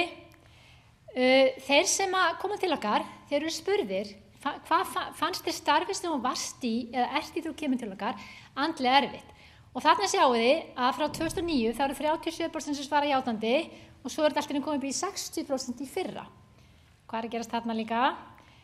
Og síðan svara þeir hvað var svona erfitt í starfið. Og þau sjáum það eru mikið álag, það er erfitt að halda einbindingu, verkefnin eru á mörg og það er erfitt að vinna í teimum og þar fram eftir göttunum. Og þau sjáum að bláu súlurnar eru öll árin samanlagt, appelsínugulu súlurnar eru 2017 og gráu súlurnar eru hluti á árinu 2018. Þannig að það er eitthvað sem er að breytast það núti. Svo er það sem er að gerast út í þjóðfélaginu bara almennt. Við heyrum mikið kulnun og þunglynd og kvíða og það eru sjúkrasjóðirnir sem eru sumir að nálgast þolmörk en þetta er einmitt aðlan sem standa baki VIRK. Það eru sjúkrasjóðirnir, það eru samtök atvinnulífsins og það eru lífeyrissjóðirnir í landinu og þetta er fólk sem hefur svolítið áhyggjur af ástandinu og þess vegna erum við að teygja okkur svolítið í hina áttina, ekki bara taka við fólkinu sem þarf aðstofuna, við erum að teygja okkur líka í hina áttina, segja ykkur meira frá því eftir. Þetta er ekki sér íslensk fyrirbæri, þetta er að gerast alls staðar í heiminum, það er þessi kulnunar faraldur sem við talaðum og það er líka talað faraldur þunglyndis og kvíða og þetta er svolítið áhugavert að hugsa þetta, hvað er svona breytt hjá okkur, hvað er að gerast? Erum við bara með allt og mikið á verkefnalistanum? Erum við að gera allt og mikla kröfur í vinnunni, í einkalífinu og allstaðar í samfélaginu? Erum við að reyna að gera allt og mikið? Höldum við ennþá að við getum gert margt í einu? Því miður konur, þeir eru meirhlutin inni, ég verð að segja ykkur það er ekki hægt að gera margt í einu, þó að við höldum það. Svo er það samanburðin, ég verð aðeins að fá að minnast á samanburðin, þetta er bara sérstakt áhugamál hjá mér. Því mín kenning er svolítið þannig þó ég hafi engar, jú það er einhverju tölur til það, en það samanburðin er kannski svolítið mikill hjá okkur. Við erum í svolítið sérstakri aðstöðu núna, þessi árin, að við höfum aldrei geta verið eins mikið útsettur samanburðu heldur bara aldrei nokkuð tíman í heimssögunni. Og samanburður kannski, sumir segja, rót óhamingjunar, af því að við erum alltaf að bera okkur saman við aðra. Spurning hvort þessu sammála því. Hérna rannsókn sem var gerð hjá Dönum, þeir tóku 1100 manns og skipti 2 hópa. Annar hópurinn hélt áfram að vera á Facebook nákvæmlega eins og þau voru vanir. Hinn hópurinn, hann hætti alveg á Facebook bara í 1 viku, sjáu þið til. Og þið sjáu þarna ljósbláu stúluna sína hamingjumælikvarðana eftir vikuna og þeir hækkuðu töluvert eða allavega marktækt hjá hópnum sem að hætti í viku. Við erum bara að tala viku. Þetta ekki ný uppgötvun. Það var 1930 sem að heimspekingurinn Bertrand Russell gaf út bókina The Conquest of Happiness og þar var hann að velta þessu fyrir sér. Það einstaklingur sem fer út og hann horfir og segir, vá, þetta sólríkur dagur, það er vor, fuglarnir að syngja, blómin útsprungin. En, býttu nú við, í Sikiley, þá bara 1000 fallegra. Fuglarnir syngja enn betur og rósin þar svo miklu fallegra en nokkur rós í mínum garði. Og allt í einu fölna sólskinið, fuglasöngurum verður merkingarlaust tíst og blómin verðast einskis virði. Já, en við hjá Virk, við settist niður og hugsuðum og við fengum aðalans að standa baki Virk og við fengum aðala frá Landhelgisembættinu og frá Vinnueftirlitinu og Velferðarráðuneytinu til að koma með okkur og hugsa hvað það sem við getum gert sem forvarnastarf. Það var mjög skemmtileg vinna. Og þetta markmiðið sem við vildum hafa, við viljum styðja við fólk á vinnumarkaði og bara stjórnendur á vinnumarkaði og fleiri til þess að sporna við því að fólk detti af vinnumarkaði vegna sjúkdóma sem geta tengst álagi. Þá erum við að tala þetta kvíða, þunglindi, kulnun og allt þetta sem svo mikið umræðinni. Og hvað ætlum við að gera? Við tölum og við sáum það væri best að vera með 3 þetta nálgun. Það væri þannig að við þyrftum að nálgast einhvern einstaklingin og styðja við hann. Við þyrftum að nálgast samfélagið sjálft, kannski einhver umræði samfélagi sem við þurfum að breyta og við þurftum að styðja við vinnustæðina. Og út úr þessu kom eiginlega 4 verkefni. Fyrsta lagi erum við að fara að gera rannsókn og við ætlum að skoða gögn einstaklingar sem eru komnir í lengra veikindaleyfi og komust í það fyrir nokkrum árum síðan og við ætlum að skoða hvaða breytur öðruvísi hjá þeim sem komist svo aftur til starfa eftir lengra veikindaleyfi miðað við þá sem að fóru ekki aftur til starfa. Og þarna eru kannski einhver svör fyrir okkur. Hvað það sem við þurfum að breyta? Og við vonumst til að fá einhver svör jafnvel á næsta ári. Við erum með vitundavakningu því að kannski séu auglýsingarnar okkar og ég ætla að leyfa mér að sýna eina auglýsingu hérna. Það ekki búið að sýna þessi sjónvarpið þá. Hérna erum við í brúðkaupsferðinu okkar. Við fórum á alveg frábæra ráðstefnu í Fredrikstad. Og svo hérna, þetta er 40 samanlegans Hannesar. Þetta var alveg æðislega dagur. Þennan dag fékk ég nefnilega bæði launahækkun og var gerð á milli stjórnvalda. Og svo þetta var í mars 2018, svolítið langt síðan núna. En sjáu þið hvað var mikið að gera hjá mér. Á vinnan hugðin allar. Vinnum saman að jafnvægi. Hérna átti ég að vera á 4 stöðum á sama tíma. Alveg toppurinn sko. Já. En þið hafið séð eitthvað af þessum auglýsingum og við erum svona þemu á baku það. Við viljum ekki fólk til umhverfisstofnunar álagið almennt, áreiti fólk alltaf í símanum. Tókuð eftir á brúkustæðin, þá var hún afmælinu, þá var hún í símanum. Og mörkin sem við höfum gagnvart hvort öðru í vinnunni og einkalífinu, samskiptin og fleira. Allar þessi auglýsingar eru inn á YouTube eða slá inn Velvirk og eins líka á Velvirk síðunni sem kem aðeins á eftir. Annað verkefni sem við erum í, bara mjög spennandi og það samstarfsverkefni milli okkar hjá Virk, Landlæknisembættisins og Vinnueftirlitsins og við erum að setja niður viðmið þessa dagana og vinna í þeim varðandi hvaða þýðir að vera heilsueflandi vinnustaður. Þetta tengist þessari grunnvinnu sem að Landlæknir er búin að vera að gera með heilsueflandi samfélög og heilsueflandi skóla og framhaldsskóla og fram eftir götunum. Mjög spennandi vinna og við vonumst þess að geta farið að stað með tilraun í haust með nokkur fyrirtækjum þar sem við pröfum viðmiðin og eftir það þegar búið að pröfukera þau þá verða þau aðgengileg fyrir vinnumarkaðinn. Þetta byggir á heimsmarkmiðunum, ég varð að hafa þessa glæru svo allir hinnir.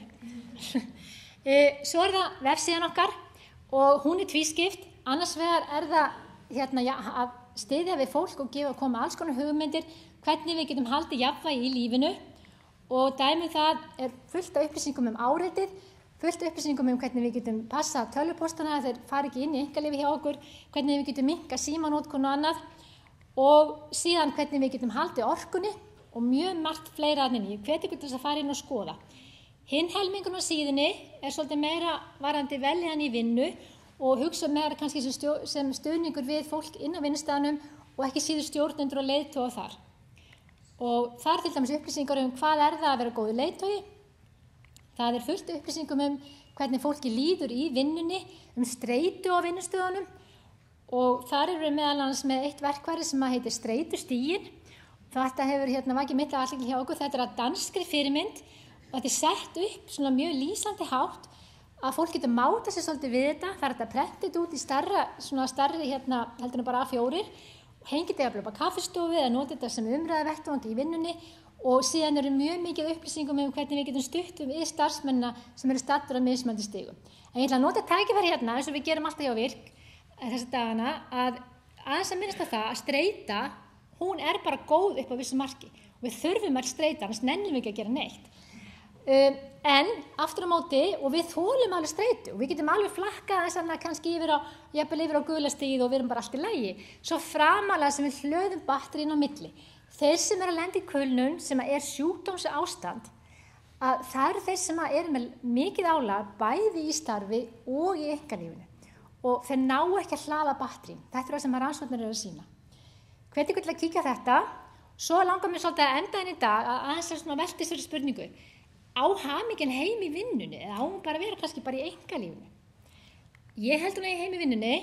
Við eyðum rosalega miklum tíma í vinnunni og sumir segja setja þetta saman í eina setningu að hamingja sé að vera í flæði. Hamingjan í vinnunni svolítið það að detti í flæði þegar við dettum alveg inn í verkefnin og við erum til staðar hér og nú. Það ein pæling, en svo hluti sem verða að vera til staðar svo okkur getur liðið vel. Það traust og öryggi. Við verðum að geta fundið til öryggis, þannig að við getum notað framherjan okkar til að hugsa skýrt, því ef við erum í óryggu umhverfi, þá dettum við allir það að mandlan verður að stýra okkur og við tölum svo fáiðar og segjum eitthvað sem við ekki segja, dauðsjáum eftir því, þannig að margborgar sér að skapa traust og öryggi á vinnustöðum. Skilaboðin þurfa að vera skýr, það þarf að vera skýr rammi, við þurfum að vita hvað það sem við eigum að gera í vinnunni, það bara lágmarkskrafa. Við þurfum að hafa sveigjanleika, við erum öll persónur, við erum ekki bara einhverju boxi í vinninu og erum ekki til utan hennar. Við þurfum að geta flætt svolítið þarna milli og sinnt því sem við þurfum að sinna, fjölskyldun okkar og allt sem kemur upp á. Og við þurfum að hafa sjálfræði og þetta kom skýrt fram hjá henni Dóru Guðrúnu í rannsóknunum áðan að þið sáu það kannski að þeir sem eru stjórnendur og í þannig stöðum, að þeir eru með meiri hamingju. Það kannski bara því þeir hafa almennt meira sjálfræði, heldur en þeir sem hafa oftar minna sjálfræði. Við stjórnendur þurfum að leyfa starfsmönnunum að fá ábyrgð og við þurfum að treysta þeim. Og þá líður fólki miklu betur og það miklu líklara til þess að finna til hamingju í vinnunni. Við þurfum að hafa gegnsæi, við þurfum að vita hvað er í gangi, við megum ekki bara, stjórnendur með ekki bara loka inn í herbyggjum og hvíslast á milli með einhverju hluti. Við þurfum að deila upplýsingunum til starfsmanna. Gildin okkar, það var minnst að það áðan, það mjög mikilvægt að þekka gildi sín. Þið getið googlað, professor Google eins og Katrín sagði, fundið lista yfir gildi, reynt að þrengja það niður kannski 5-6 gildi sem ykkur finnst passa mjög vel við ykkur. Og það getur skýrt fyrir ykkur viðbrögðin ykkar við ýmsum hlutum. Og það náttúrulega frábært ef að samstarfsmenn geta vita gildin hjá hvort öðru, því þá vitum við akkur við bregðumst við á ýmsan hátt. Þetta skiptir mjög miklu máli, viðhorfið. Og í starfsendurhæfingu þá hafa rannsóknir sýnt að í rauninni eini þátturinn sem við vitum að getur haft spát á skildið það hvort að fólk kemst til starfa aftur eftir veikindi, það viðhorfið og meira þess að tímaþátturinn. Ef ég kem í starfsendurhæfingu og segir, já, ég held ég verði komin í vinnu eftir 6 mánuði, þá mjög líklegt að ég verði komin í vinnu eftir 6 mánuði. Þannig að þetta skiptir alveg gríðarlega miklu máli. Og já, þetta við eigum kannski að hætta að miða alltaf við að við séum svo mikið að gera og ekki brjála að gera hér þegar þið eru mikið að gera. Eigum við frekar að fara að leita aðeins að snúa tilbaka eins og fólk gerði í gamla daga. Fólk var meira að spyrja hvernig fólki liði. Og við getum kannski farið svolítið að spá svolítið í hamingjuna líka. En síðast en ekki síst, þá það þakklætið. Ég þakka fyrir áheyrðan henni í dag og það sýnir sig að þakklætið skiptir mjög miklu máli varðandi hamingjuna og eins og hún Ingrid Kuhlmann sem situr hérna, vitni hana aftur í dag, hún sagði í útvarpsviðtali í morgun að hamingjan kemur ekki bara til okkur á silfurfati. Við þurfum aðeins að hafa fyrir henni. Við þurfum kannski að líta í eigin barm, þekkja gildin okkar, við þurfum að passa ýmsa hluti og við þurfum að passa viðhorfið okkar og reyna og vera þakklátt og kannski getum við þá að laða svolítið hamingjuna að okkur. Kæra þakkir.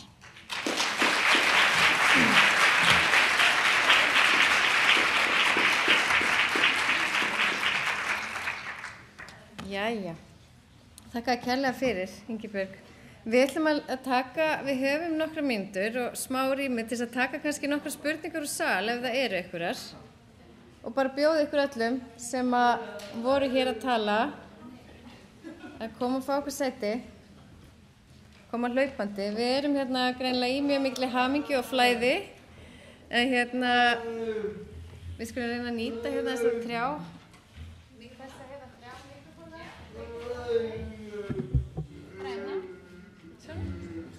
Já, svo er ég með hérna. Hvað segið þið? Má ég ekki bara biðja ykkur að rétta upp hönd ef þið eru með spurningu og hér er mikrofón. Hún kemur þá með hann til ykkar. Þarna aftan á.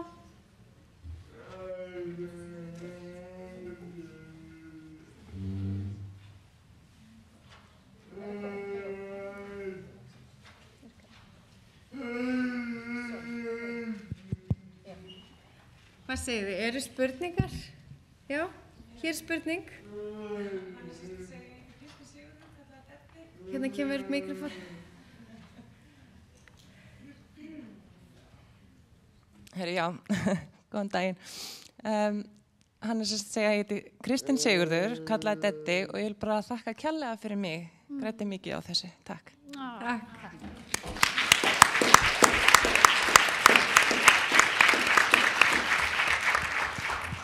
Fleiri spurningar? Já, hérna er einn. Heyrðu, takk öll fyrir mjög áhugaverð erindi. Ég var að velta fyrir mér, það var svo gaman að náttúrulega heyra frá einhver öllum, en ég var að spá í varðandi vinnuna í forsætisráðuneytinu, varðandi mælikvarðana og þetta allt saman. Það varst að tala þessa vinnu við í raun og raun að velja mælikvarða, hvað gögn er baku og svo framvegis. Er inn í þessari vinnu líka, er það að skoða hversu ítarlega er hægt að greina, þannig að sé mögulegt að greina niður á smærri svæði og mögulega líka sem flest sveitafélög. Þetta er mjög fín spurning. Vandamálið okkar oftast við hagtölurnar hér á Íslandi er það að þær eru ekki svæðisbundnar. Við erum ekki stórt samfélag, við erum rétt komin við 350.000 og við eigum ekki mikið af upplýsingum síst af öllum eins og lífskjararannsóknum eða öðrum svona könnunum sem hægt er að greina niður á jafn smá einingar eins og sveitafélög. En hins vegar það sem eru skráargögn, hægt er að nota eitthvað byggt á skrám, þá er hægt að gera eitthvað slíkt. En við erum fyrst og fremst í augnablikinu að reyna að skoða hvaða mælikvarða við myndum henta fyrir Ísland til þess að meta okkar lífsgæði og okkar hagsæld. Og þá myndi næsta skref vera kannski hvort að sé að grafa sér dýpra og fara niður á kannski landsvæði eða þá niður á einstök sveitafélög. Við erum ekki komnir þangað samt. Svara þetta? Er fleiri spurningar? Þið hljóta að vera með spurningar. Ég þekki ykkur nú nokkra hérna í salnum. Það hlýtur eitthvað að vera að gerjast í ykkur. Já, hérna er einn og svo þarna.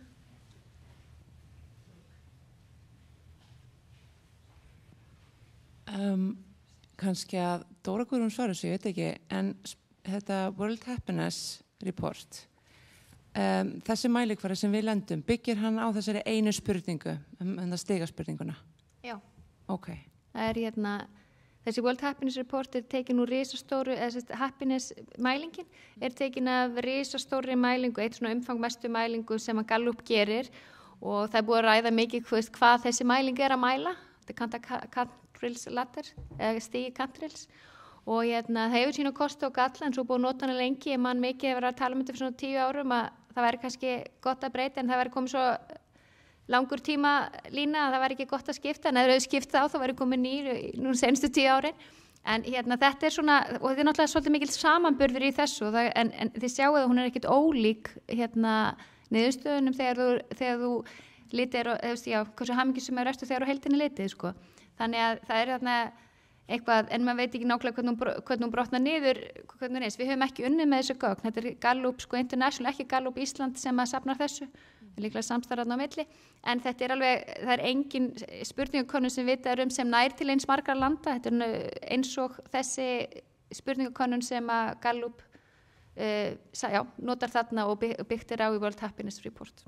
Og sagður þá að þessi spurningin í heilsulegan Íslendinga, það svipuð, kemur svipuð út úr þessu? Hún kemur svipuð út en þetta ekki sama spurningin. Nei, og við notum saman í heilsulegan Íslendinga og vöktuninni Gallup sem að Gallup gerir frá okkur gögnin sem ég var að kynna sem að þá brotinur á mánuði, þá notum við þessa hamingjuspurningu. En það mjög áhugavert þegar maður fyrir að skoða svona þessar bara í rauninni rannsóknir á hamingju og þegar við erum að bera saman milli landa, það mjög mikilvægt að skoða, það ekkert alltaf allir að nota sömu spurningu. Hamingja verður svolítið svona yfir hugtak oft, þeir tala það í inngangi, við erum að tala hamingju en við erum að meina lífsánægju, kantilsættur og bara að meina mjög margt sem að virðist vera að mæla sama konstrukti. Það er þá fylgni milli þessara mælinga yfir 0,8 en 0,9, þannig að það er sterk fylgni og það er verið að mæla eitthvað svipað hugtak. Ok, við kannski förum tilbaka í upphaflegu spurningu dagsins sem var þessi, hamingja og heilsa á vinnustað, það samfélagsleg ábyrgð? Þetta var sett spurningamerki við þetta, and maybe we take it in English as well. Yeah. So the heading for today was actually a question, if health and happiness in the workplace was the social responsibility. So perhaps I would just like to ask every one of you to answer that question. We could even start here. With me? Yeah. In the workplace? In the workplace. This is nationally, is health and well-being, is it a social responsibility? Yeah. Yeah. And Definitely. You have to push the button. Definitely. There's no question. It's a social responsibility, and I think happiness in general is. I think that previous decades of research and practice has been very much oriented around the individual. What do you do to feel happier? And we have not enough at times asked the questions, what do you do to make other people happy? Seeing, as I said that in my speech as well, that we have an enormous potential of increasing happiness and building public health if we take responsibility for each other's and not only ourselves. It's not a human right to be a leader. It's a position. It's a choice that you make. It's a position you accept, and it comes with some obligations. And I think to care about people, to connect, and to, develop them and enable them to live good lives and function well, it's definitely a social responsibility. Is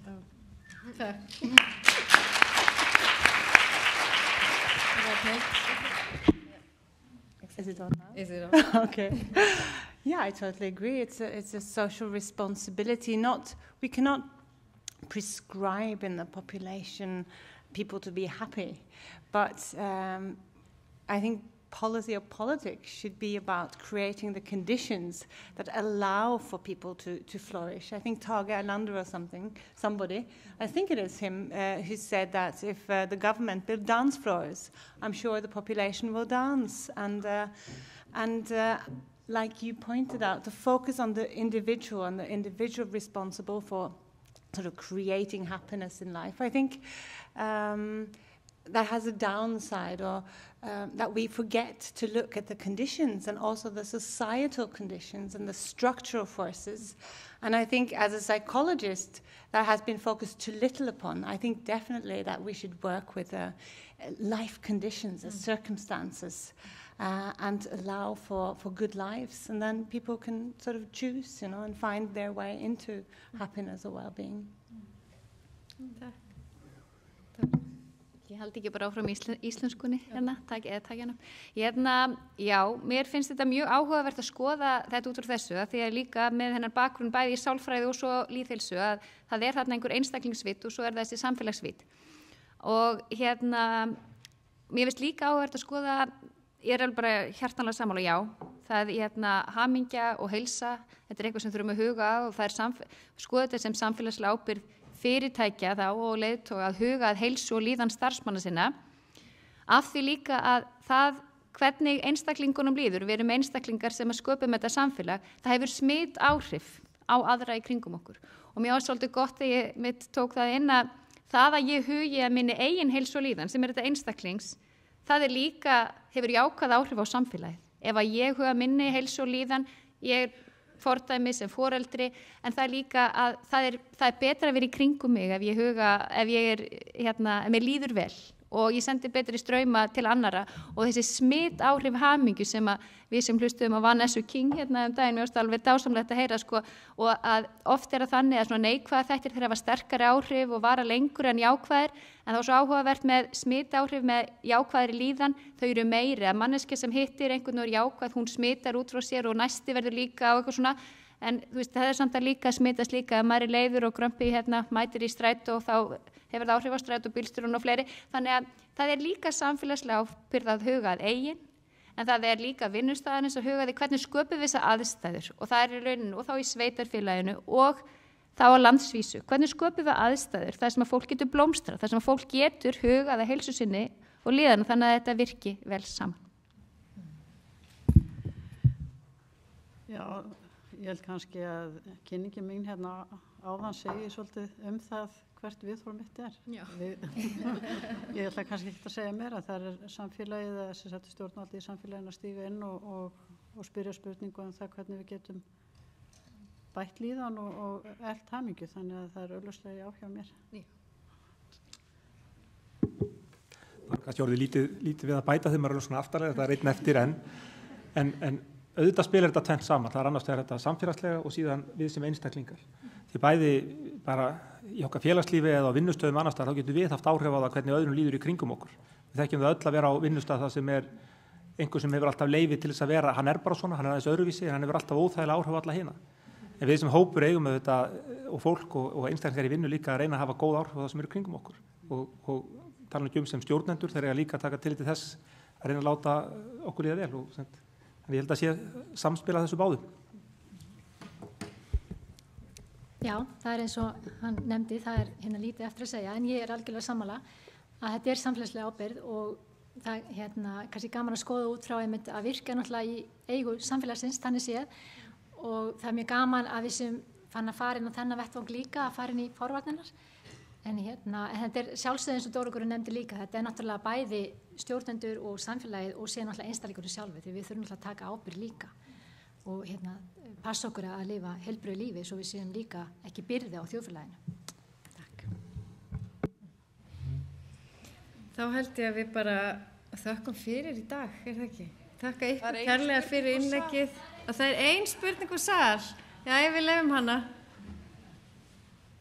Hello all, I want to thank you especially for this beautiful and happiness day. My name is Ingibjörg Birna. And I want to thank especially the Norwegian girl, you look like girl, Lisa and Ragnhild. En mér langar að spyrja Dagbjörtu, ég með tvær spurningar, mér langar að spyrja Dagbjörtu hversu oft ætlið að mæla hamingjuna í Skútustaðahreppi, þetta frábært framtak hjá okkur. Og ég býð spennt eftir heilsueflandi vinnustöðum hjá embætti landlæknis. Og síðan langar mér að spyrja Ingibjörgu og Dóru Guðrúnu, vitiði hvort að séu fyrirhugaðar í gangi einhverjar rannsóknir á ástæðum kulnunar sem sé ekki bara samanburður á fólki sem fer aftur á vinnumarkaðinn heldur bara raunverulegum ástæðum því að þetta virðist vera bara faraldur. Takk.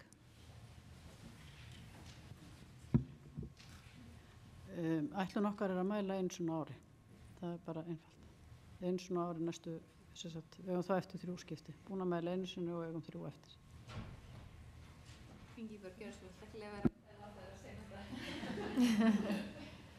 Já, ég alltaf síðust. Já, ég nú vonast þess, ég veit ekki aðra rannsóknir, nei, ég verð að segja það, en ábyggilega einhverju nemar og einhverju fleira rannsakenda, mér finnst það mjög líklegt, en við nú vonast þess að rannsóknir okkar hjá virk sem að við vinnum í samvinnu við vinnueftirliti líka, að hún muni leiða ljós einhverju ástæður fyrir þessum álagstengdum vandamálum og þar með talið kulnun. Því við ætlum að vera með spurningalista sem að eiga að dekka þau atriði líka sem við munum senda út fyrir þennan hóp sem við munum velja. Þetta verður stórt úrtak. og það kannski spurningum var líka beint að mér, ég veit að það hefur ekki verið til kannski mikið af góðum spurningum þetta. Það eru í þróun, ég veit að það er í Heilsuborg líka, er verið að vinna rannsóknarverkefnum, þannig að það eru fleiri stöðum. En ég held við séum að reyna að skilja þetta betur af hverju og svo þurfum við náttúrulega líka að skilja, einmitt eins og sér, hverju er það sem komast aftur, hvað er það sem kemur í veg fyrir að við lendum í kulnun og hvernig náum við að þrífast í vinnunni og ekki þarna lenda og hvernig sköpum við aðstæður til þess. Og náttúrulega við vitum ýmislegt og svo líst mjög vel á að við séum að vera að fara í þetta góða rannsóknarverkefni og gott að fá djúpviðtöl og annað til þess að skilja þetta betur. Og svo þurfum við bara að huga að því, hvernig erum við að lifa lífinu okkar og hvaða kröfur erum við og hvernig er orkan og hvernig stjórnum við þessu og hvað erum við að eyða miklum tíma í það að þetta sem að skiptir mestu máli fyrir hamingjuna, erum við að gefa svigrúm fyrir þessu félagslegu samskipti. Við fórum aðeins eftir á tímanum í dag því að vorum aðeins lengur í kaffi.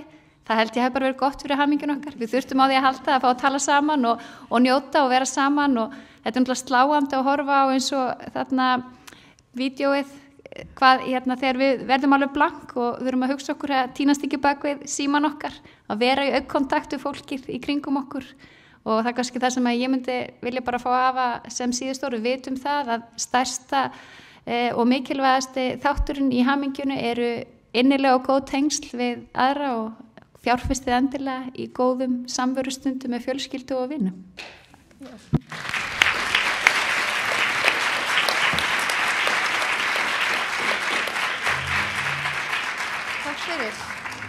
Takk fyrir.